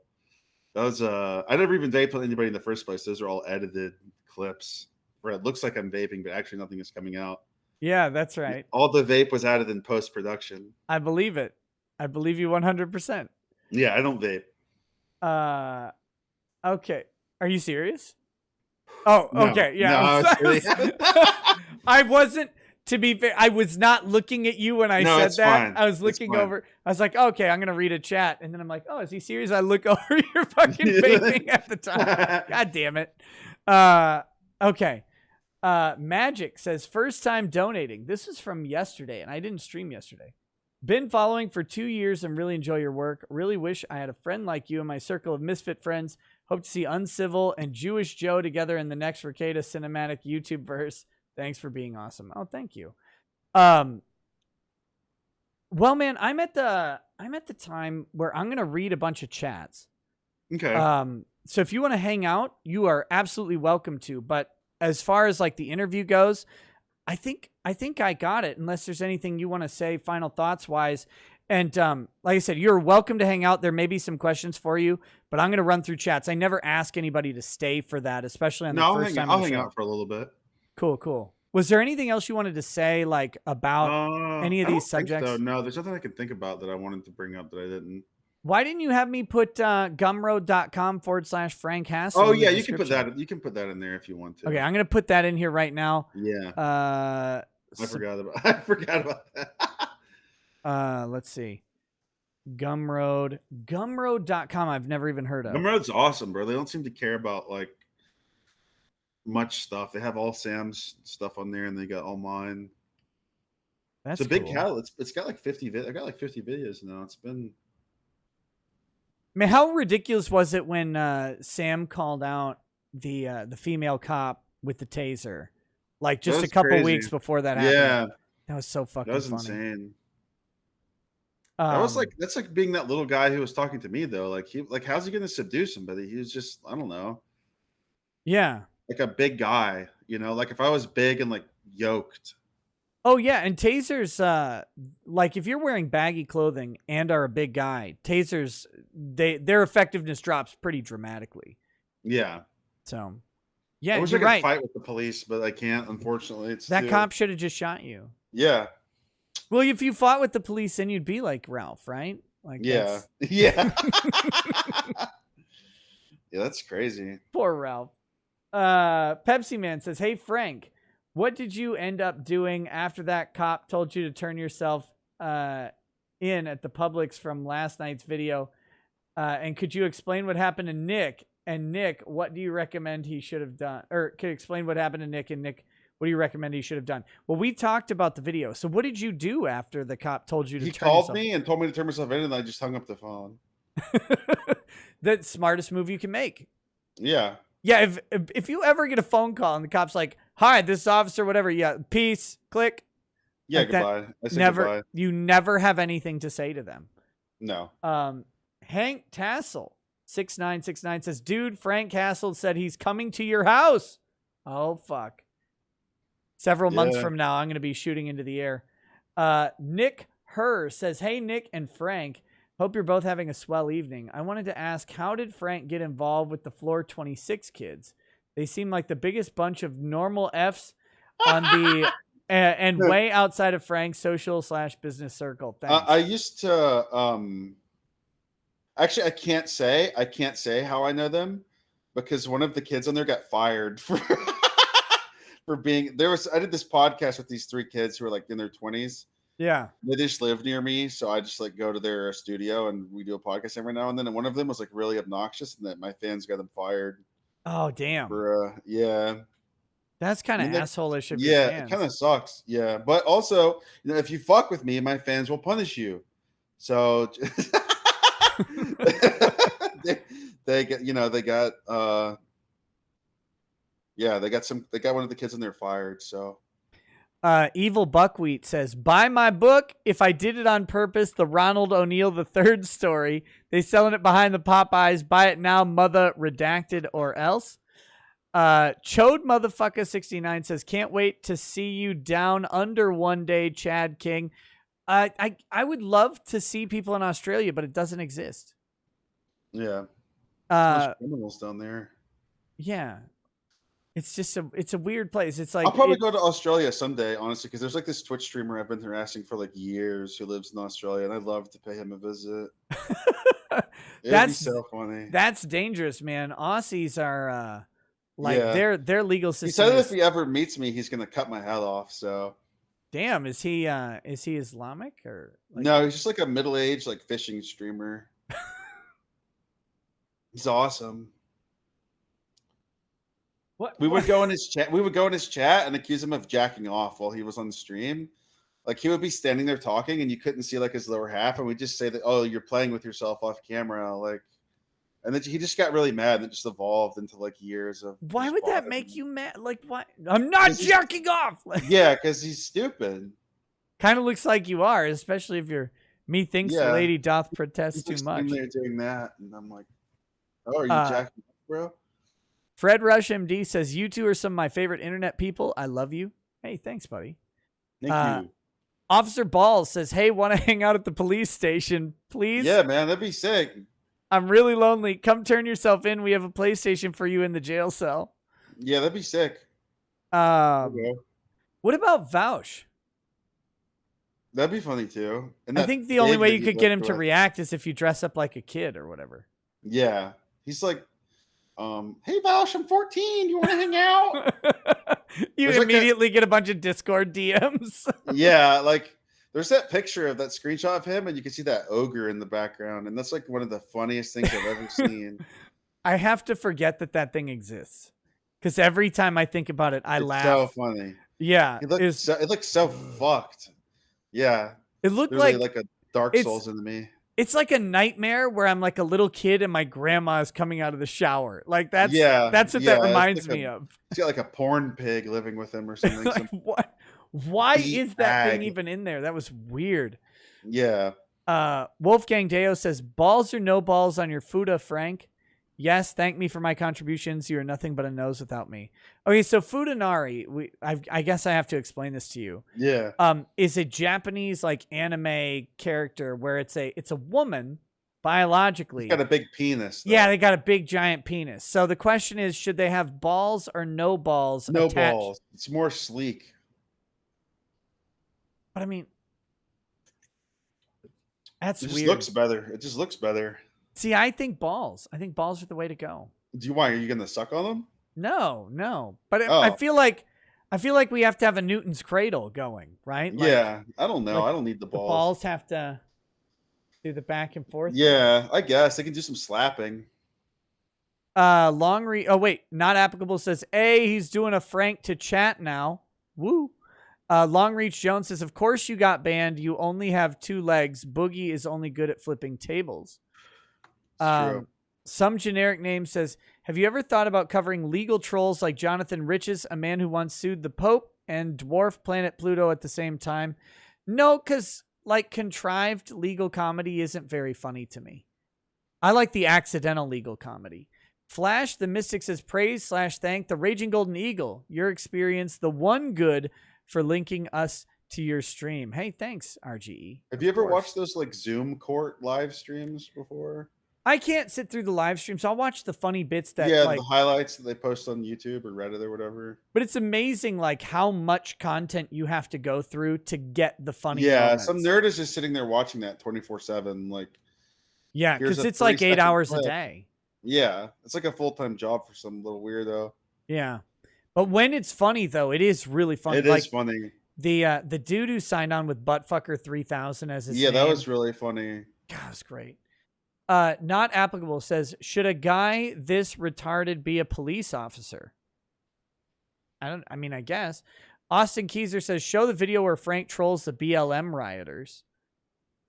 I don't have that video. Provolone Loaf says, hope you had a good Father's Day. Shout out to anyone who's buried their father. That stuff carries but keeps on living. Never too late to make him proud. Well, I guess in the spirit of that, what does your dad think about all this? Not a fan. Not a fan? Not a fan. No, not a fan. Do you get like disinvited from family functions, or do you just get like weird, like condescending lectures? Condescending lectures used to, not really anymore. It's just kind of like they don't want to hear about it, you know. I think that's honestly like the best approach for family members who disapprove of something. It's like, if you're going to do it anyway, then they may as well just don't talk about it. Cause what's the point? Like, this is our time together. Why are we wasting it fighting and bickering? Yeah. But, did you do anything for your dad for Father's Day? I called him. No, we'll probably go eat or something. You did better than me. I messaged mine on Messenger, but I invited him. I invited him onto the show, so we're gonna. That's good. We're gonna do a thing at some point. Wolfgang Deo says, even if Boogie were mentally ill, the right to bear arms shall not be infringed. Thankfully, you are likely more cautious than your younger days. Wait, who? Me or you? Or you? I don't know. I think he means you. Guy is sucking off the Second Amendment or whatever. Not applicable says, start a GoFundMe for the ticket to the trial, Frank. I'll pay for it myself. I don't want to ever ask people for money. What if you did end up in the hospital? Would you GoFundMe your hospital bills? I have health insurance.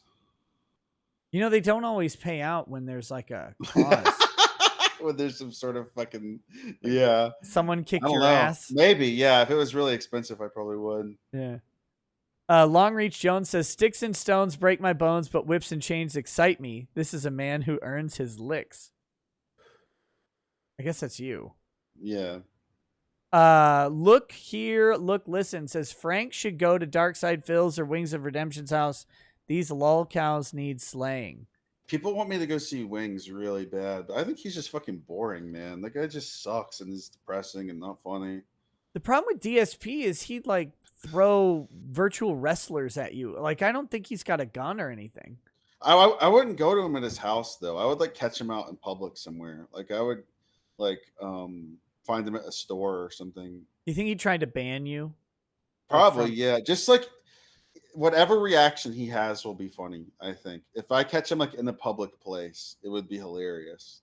So I don't think anybody's stupid enough to just go out their door like Boogie. Like that's just dumb. It's again the most colossal mistake. Boogie's the only person who's dumb enough to do something like that, I think. Yeah. Svinstead has said, if we only had rotten.com. Yeah, rotten.com is gone.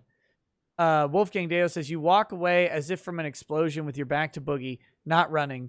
And how does that make you a pussycat? It doesn't, I don't think. That was a weird. Yeah, he wanted to kill me so bad. Yeah, he kind of indicated that in the Keemstar interview, though. Like, I have castle doctrine. I can kill you. That's something that he should work on, I think. Yeah. Just a little bit. That's too much anger. Not applicable says, talk to DSP in blackface and complain he says the N-word. Delfrickin Tree says, came here not expecting Frank Hassel. I'm a huge fan. Good work, Nick. Oh, yeah, I did a lot. I did a lot for this one. Not applicable says, no, Nick is just a ball feg. He likes those balls. Eldon Bainling says, Frank, welcome to Team No Balls Fuda. You are now based and positively degenerate. The Balls gang has taken another L today, as all is as it should be. You guys are weird. Dude, you have no idea. They're some little sex freaks in the chat. They're a strange lot, but I love them. You know? Yeah, they're sick. Not so handsome Jack says, remember, Nick, cradle the balls, work the shaft, stroke the pipe, and swallow the gravy. Jack Black from Tropic Thunder. There you go.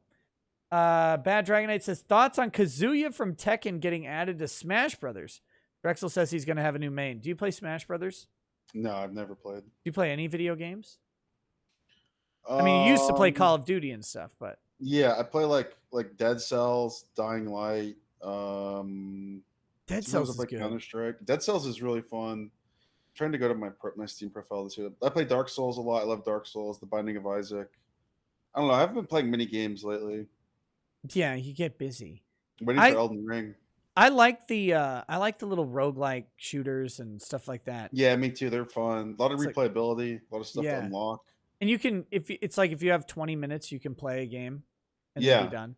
Yeah, but and then it's just it. Yeah, I think I'm gonna head out now. Thank you for having me on. Well, I was just gonna say we're actually like at the end of the chat, so I was gonna say, now's a good time. Okay, cool. Thank you for having me on. I appreciate it. Yeah, buddy. Thanks for coming on and talking. Well, good luck. Don't get shot. Thank you. Yeah. Later. All right, man. Peace. Okay, guys, give me just a second here. We got to get, I got to get the camera situation fixed up. Oh, shit. Just a second. We'll get it. We're almost there. Wonder Twin powers, activate! Oh, that didn't work. I got to try one more time.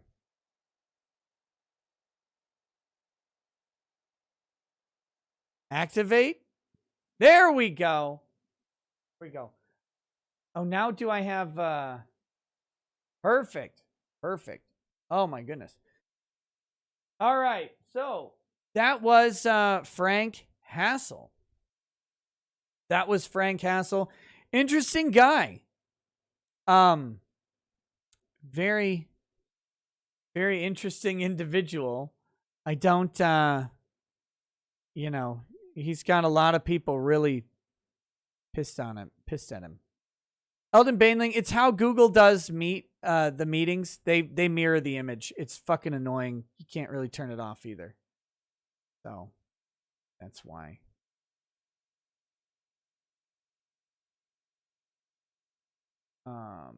Is Dark Alliance, it's out now? Oh, cool. Very cool. So anyway. So yes, the background.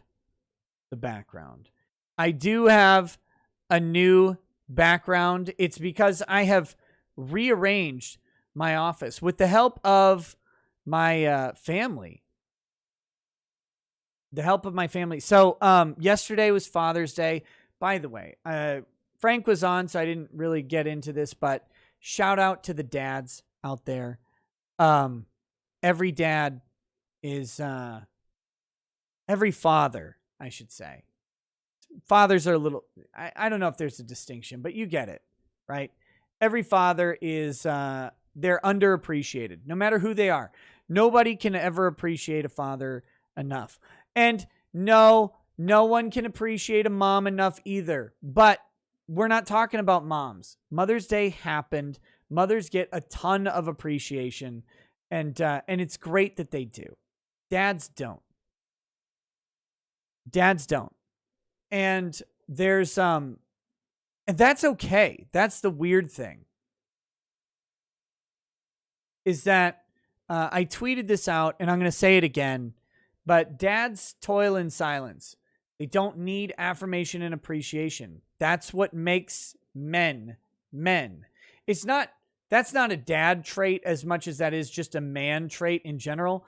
And I think that's why so many of us are baffled by the weird need for representation in every single piece of media ever, and like an acknowledgement, is because fathers have not gotten that ever, but they've never really asked for it either. Because it's like, well, you're dad. You wake up and you do the dad thing, and that means it means something different.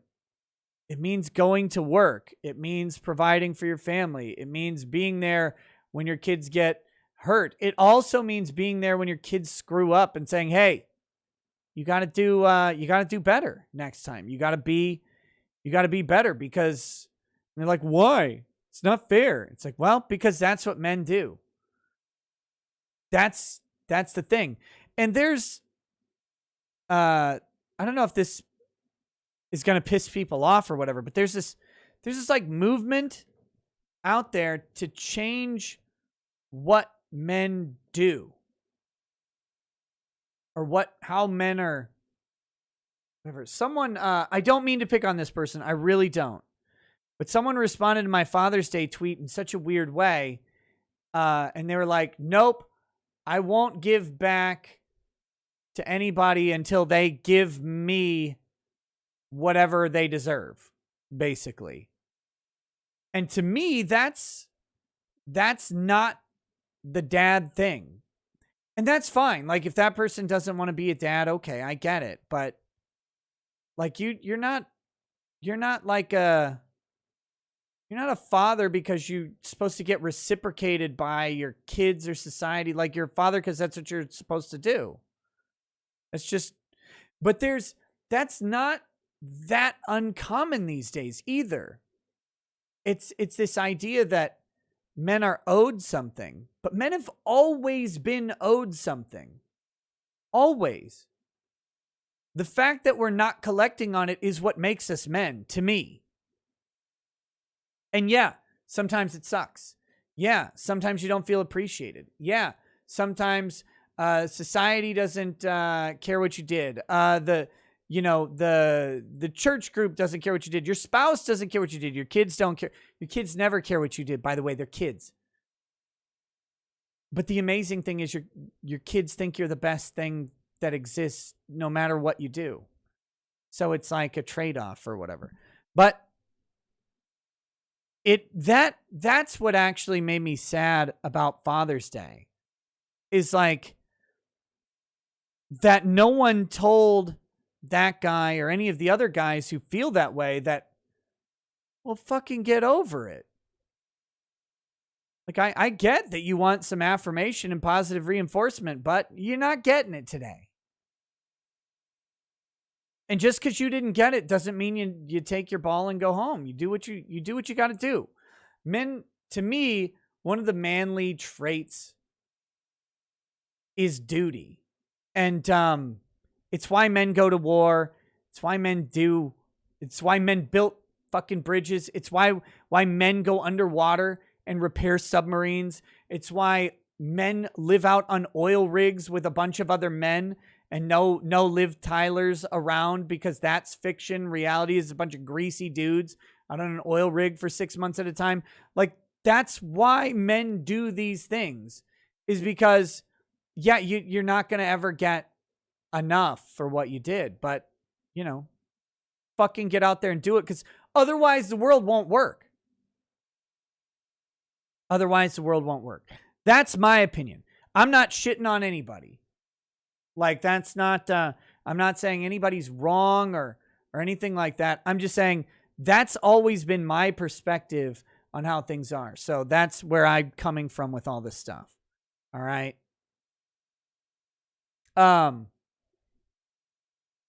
So I just wanted to say that if you are a dad out there, you're never going to get enough affirmation. You're never going to get the appreciation for what you do. And the fact that if it weren't for dads, society would have collapsed much sooner than it is. Much sooner than it is.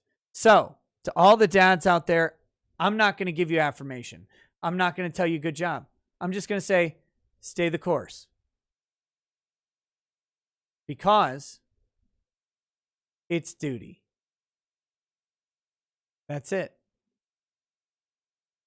That's what I got for you there. By the way, we are 92 likes away from 1,000. I don't know if we're going to get there this stream, though, because I had a very controversial guest on. Very, very controversial. I knew he would be controversial. I knew some people would react negatively to him. And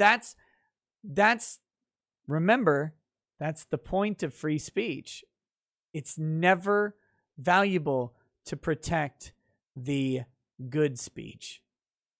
It's only valuable to protect the speech that bothers you. That's it. If you just protect the good, you didn't do anything of use.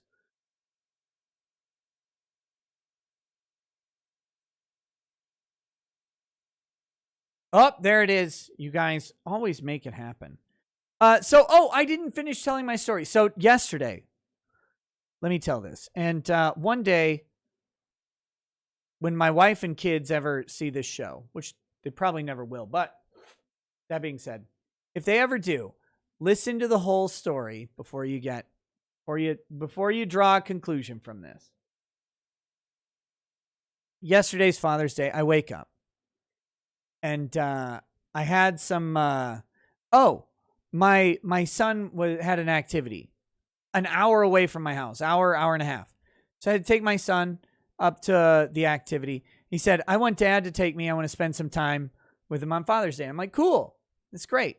So I drive one of my kids up to the activity.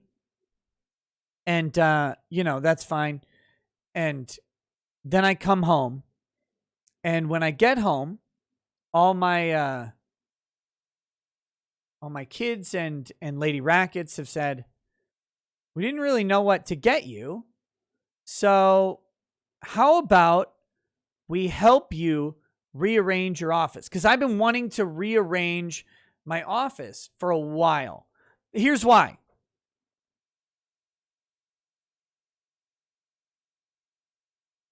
This is far. I'm far away.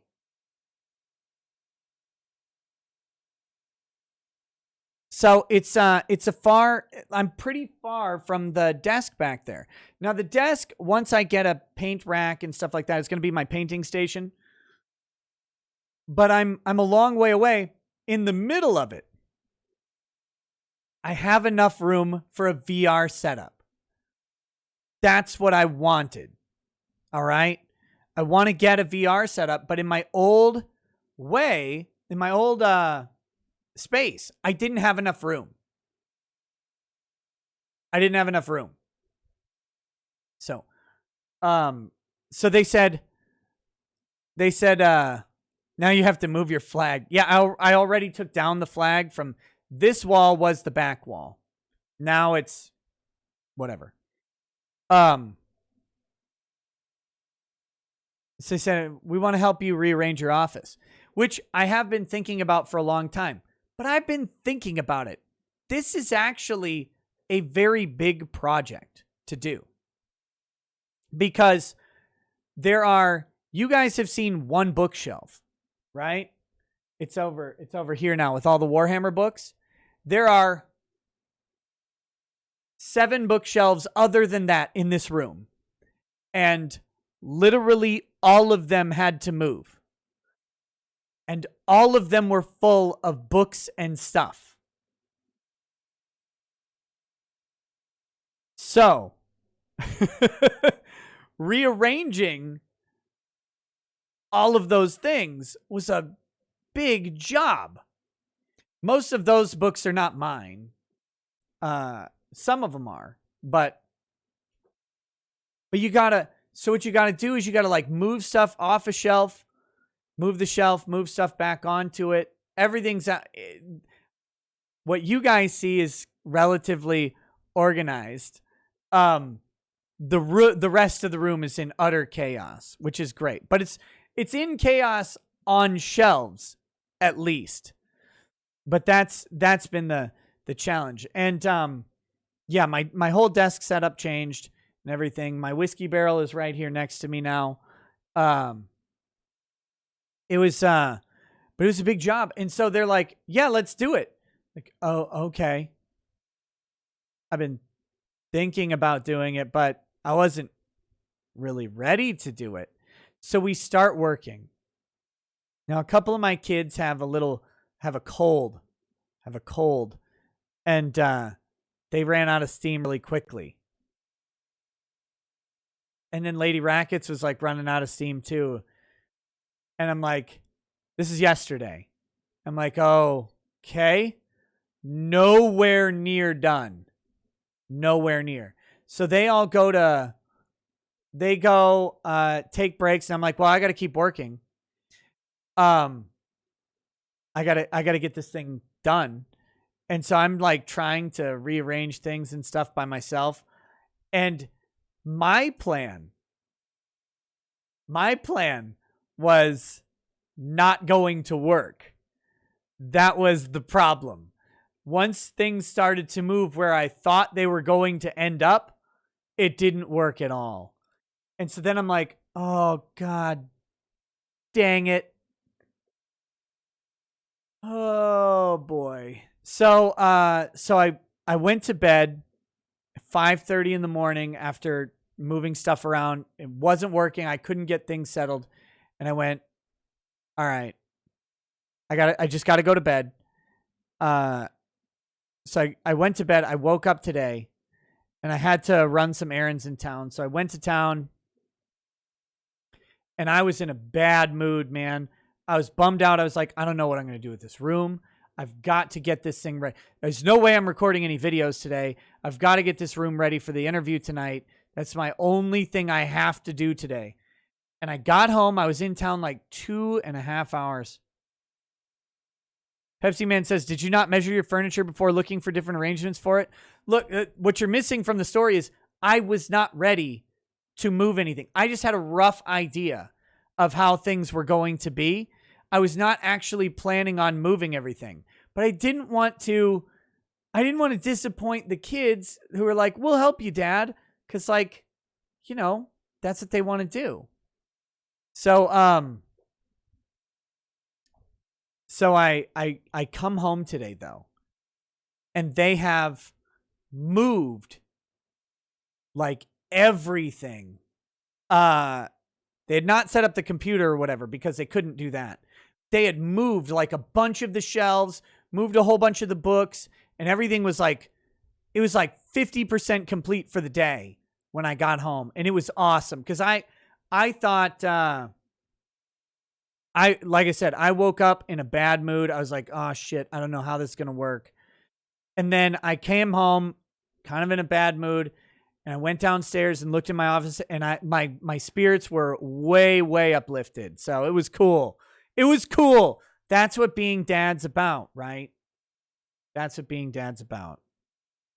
So, again, cheers to the dads out there. Cheers to the future dads out there as well. Bad Vibe says, fatherhood is the ultimate expression of integrity, doing right regardless of reward. And, let's see. Benjamin Myers says, I feel you. Our whole house is being moved to another state. Most frustrating thing is I had back surgery and can't do anything. I absolutely hate everyone yelling at me to not. Oh, yeah. Oh, God, I'm with you. I know exactly what you mean. God, that pisses me off. Like, after some of my knee surgeries, they're like, oh, don't do that. Don't do that. I'm like, shut your mouth. You shut your damn mouth. I will do whatever I need to do.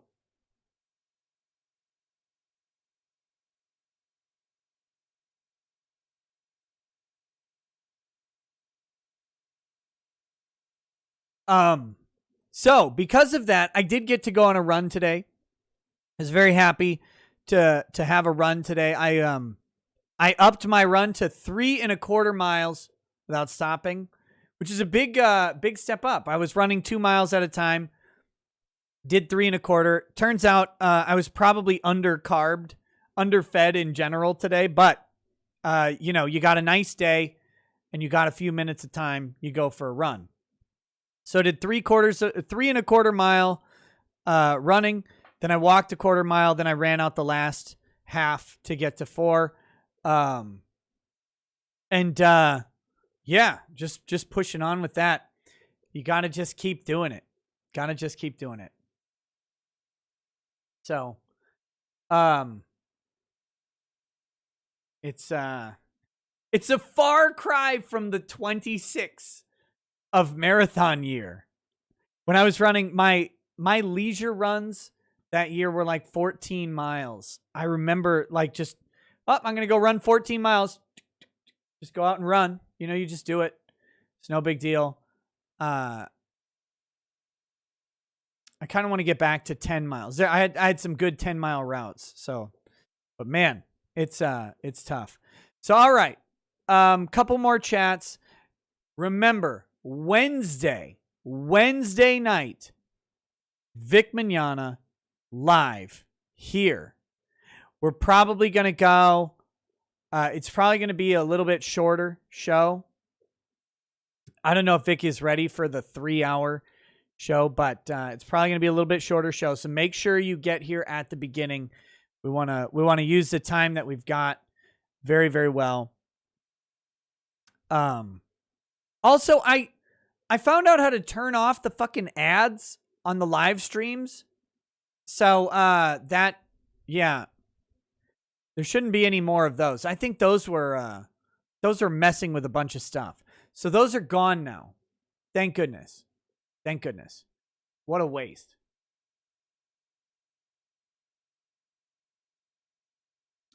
But yeah, so because there were like ads at the beginning of live streams and ads when people popped in stuff. Didn't know really that was like, I knew there was an ad, but I didn't know how intrusive they were, and I didn't know how to turn them off, but I found out how. They're gone.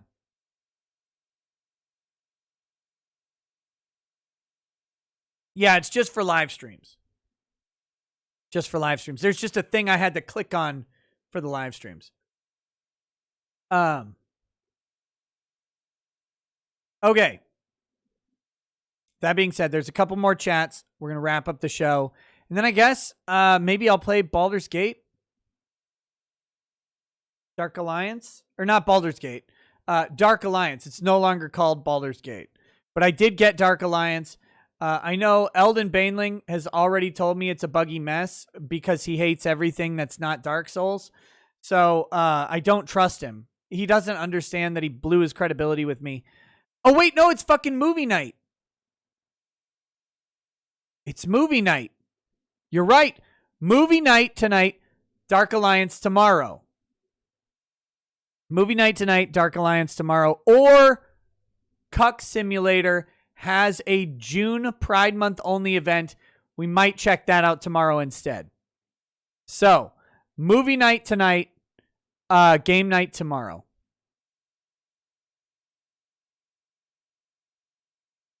Sorry, I forgot the schedule. What's the movie? I don't know. Something good. I got some good stuff. But let me read these last couple chats and then we'll do it. S Cybertaz says, as DSP, oh, hey, the camera's on? It's on the whole time? What? Okay. Christopher Cordova says, Jim Morrison forever. Tamara Holloway says, Ronnie O'Neill III. We're probably going to talk about Ronnie's case tomorrow on the live stream there. Long Range Jones says, happy non-birthing legally secondary parenting day. Okay. Synapse says responsibility versus fairness, deservedness, and even guilt. One of the most important things one can learn. I agree. I legitimately fully agree. And it's one of the traits that my dad instilled in me. Or I don't know that he consciously did it. I just learned from him. You know, I learned from him that you sometimes do things you don't want to do because, well, that's what you do. That's it. That has been one of the most useful skills in my entire life, by the way, because otherwise I would be bitching constantly about stuff I don't want to do, like whining the whole time. Otherwise, sometimes you just fucking do it. Bryce Johnson says, "Here, motherfucking here, Rack. It's a great speech on deontologies of manliness." Nova Zero. By the way, I know I talked about this before, but I'm actually doing this, and I am starting the Manversations videos. So hopefully those will be coming very soon on Locals. I will announce when they're out. But they are interviews with men about being men. That's it. That's what they are. And the idea is that basically each man will have different aspects of being a man that they want to talk about. And broad brush here. We will have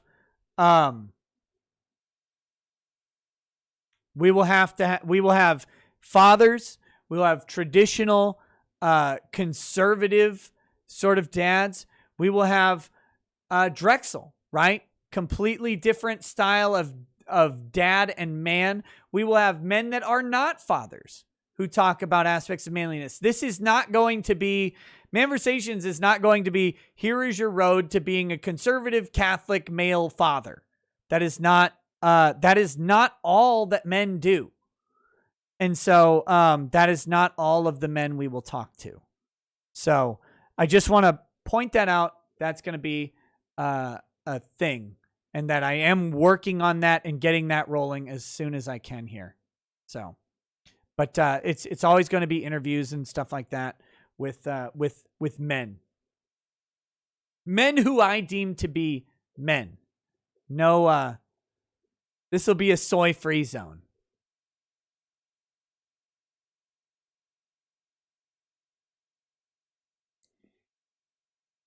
Nova Zero says, good show today, Nicker.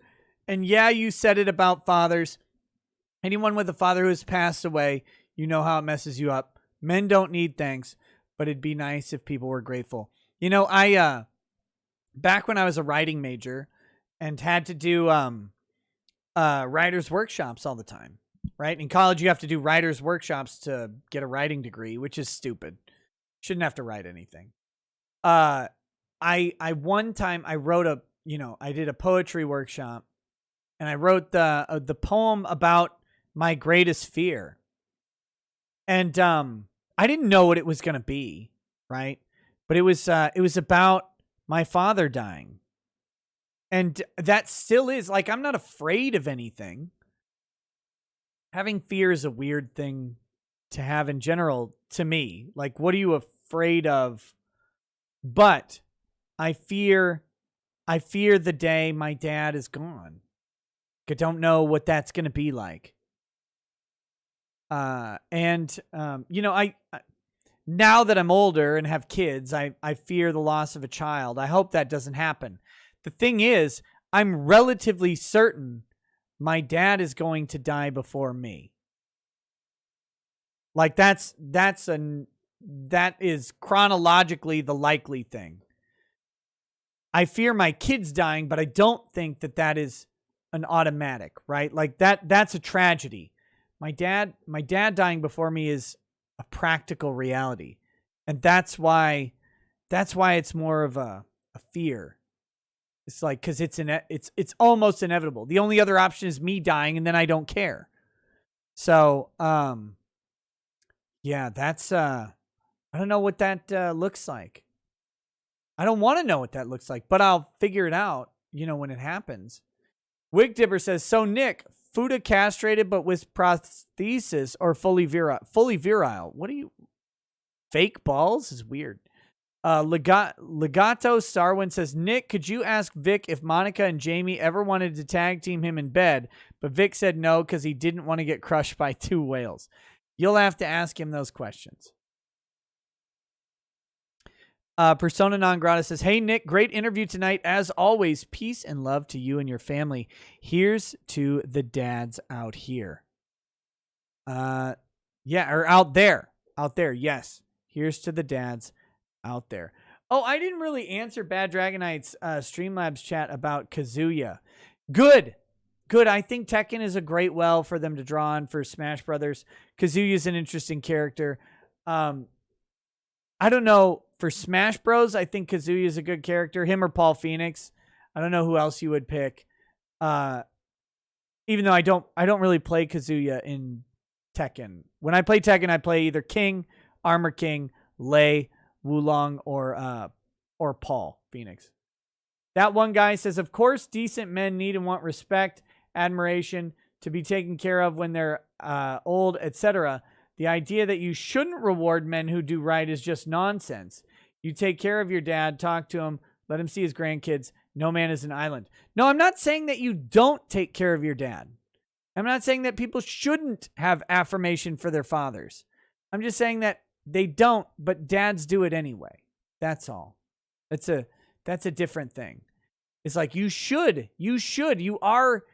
deserve all of the good things for being a father. You've put up with 18 years of bullshit. And it doesn't stop at 18. And an incalculable amount of money. Averages have it at $250,000. It's incalculable because it's the time. It's everything that you did. That being said, if they don't appreciate you, you don't quit. You don't like, well, sorry, I'm going to stop being dad now. If you don't get, and you won't, you will never get enough appreciation and affirmation from anybody, from society for doing what dads do. Remember when Drexel talked about how his daughter put on booty shorts or whatever, and he's like, knock that shit off, take those off, put on some real clothes. That's what dads do. The worst dads on the fucking planet, are the ones who go contribute money to their daughter's OnlyFans. Every dad who has given a single dollar to their daughter's OnlyFans deserves a bullet right in the fucking testicles, and they need an axe wound to give them a fucking vagina. Get out. Get out. You don't deserve to be a dad ever again. The only thing your daughter should get if she opens an OnlyFans is a letter from you saying, this is bullshit. Knock that off. That's it. Period. Period. Period. Get off of this shit. Get off of OnlyFans immediately. What are you doing? What in Christ's name are you doing?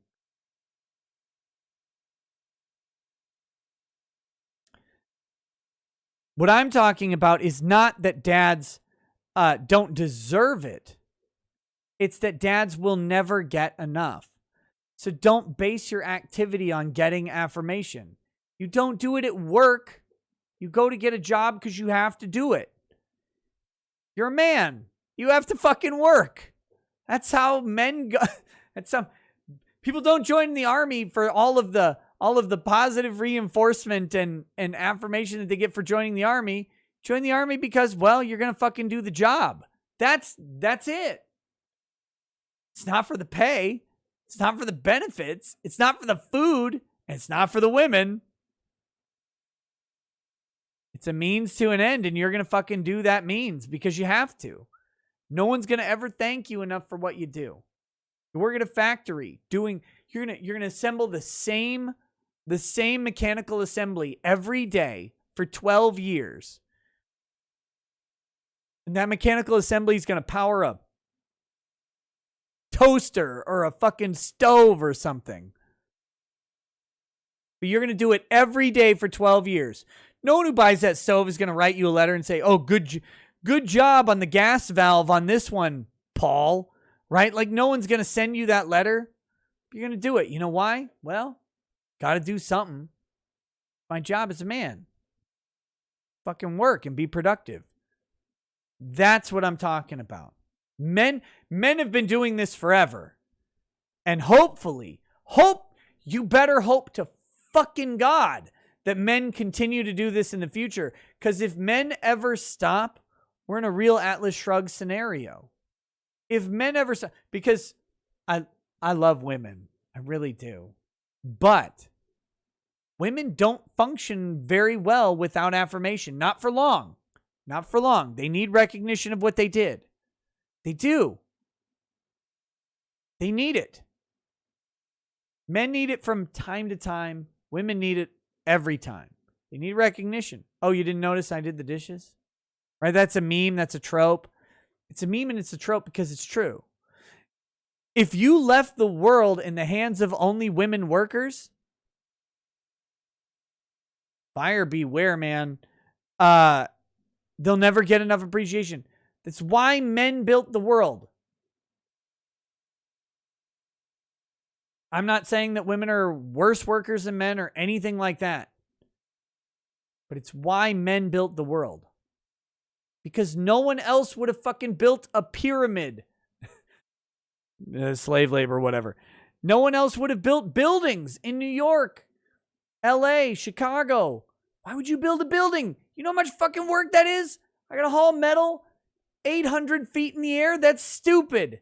That is stupid. Why are we doing this? Well, because it's cool and because somebody fucking told you to. And no one ever thanked the guy who built the Sears Tower in Chicago. The guys who did it. You don't know their names. You know the guy who paid for it, maybe. You'll never know the guys who did it. But they did it. And you know what they did after that? They went and built another building. It was shorter, though.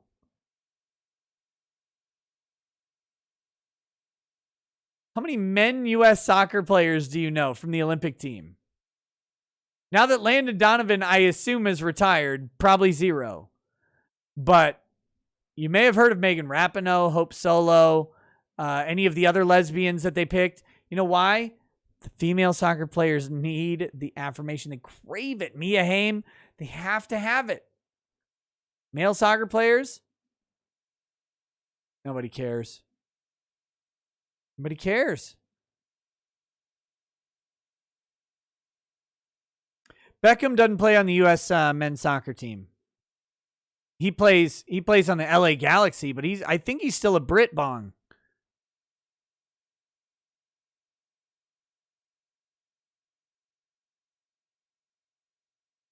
So anyway, that's my point on this. Sorry I was misunderstood earlier. That one guy says men acting like robots and sociopaths that don't register positive emotion. Kind of sounds like no. Of course you get the positives out of it. You love the appreciation. You love the affirmation. You just don't need it to do what you do. And you'll go on in silence whether you get it or not, because that's what you have to do. Take the difference between, I don't know how to quantify this without sounding horrible, but like a guy working a shit job versus anybody, versus a woman, I guess, right? Like the guy works the shit job because he just fucking has to. You just have to. My entire life has been, well, you got to get a job. Well, why? I don't want a job. Well, you gotta have one. You gotta pay for stuff. You gotta pay for a place to live. You gotta eat. Oh yeah. Well, that sucks. You do this shit job because you gotta do it.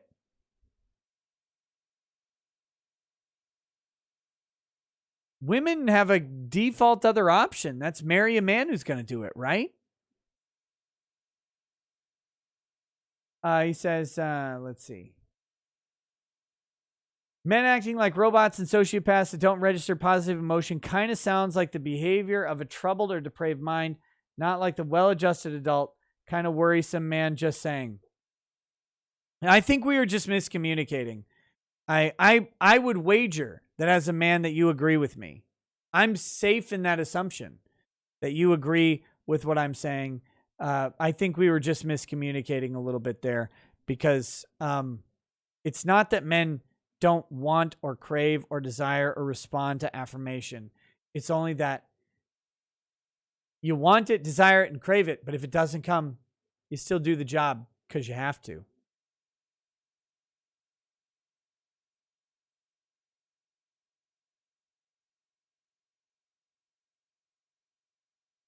Wolfgang Deo says, bro, that food in boot camp was lit. First morning there, they let us have cake. It was the Navy's birthday. I got sent to San Diego for training for 1.5 years, was on a ship for 4 years, and Japan for 3. The perks were awesome.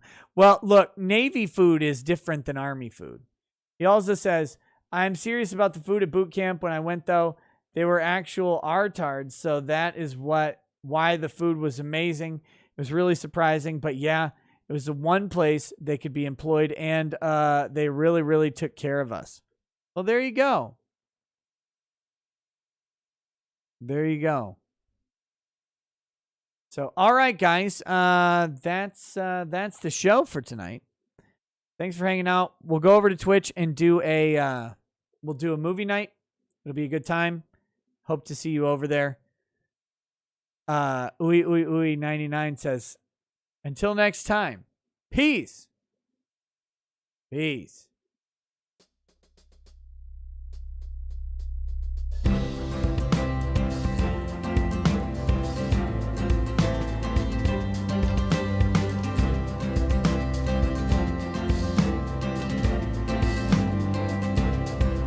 Oh, he drinks a fair bit, but you realize that it just helps get his noggin jogging along. With his glass by his side and his kids asleep tight, we'll hear some law-splaining tonight. With his microphone muted, we'll laugh at this boomer until he explains it's all part of the plan. Watch his face become redder as he becomes meta, raging at idiots from Twitterland. From the white shores of Maine to the hills of Glenlivet, there's no one who explains the law better than Nick. So pour out a glass for the ones who have passed to make the law what we have now. Oh, his lady is fair, and she handles herself with the grace of one who has borne many children. As the wife of a lawman, she makes sure that he has the time and the place to provide for them there. So pour out an Ardbeg, a Balmore, a Lafroig. The spirits flow as the ones who get unemployed. So pour out a glass for the tea post on Twitter as we hear law-splaining tonight. From the white shores of Nairn to the hills of Glenlivet, there's no one who explains the law better than Nick. So pour out a glass for the ones who have passed to make the law what we are now. Oh, the guests are all planet folks from Doug T to Drexel. They bring their perspective and spice to the mix. But the reason we're here and the one that we cheer is the one who is showcasing us his career.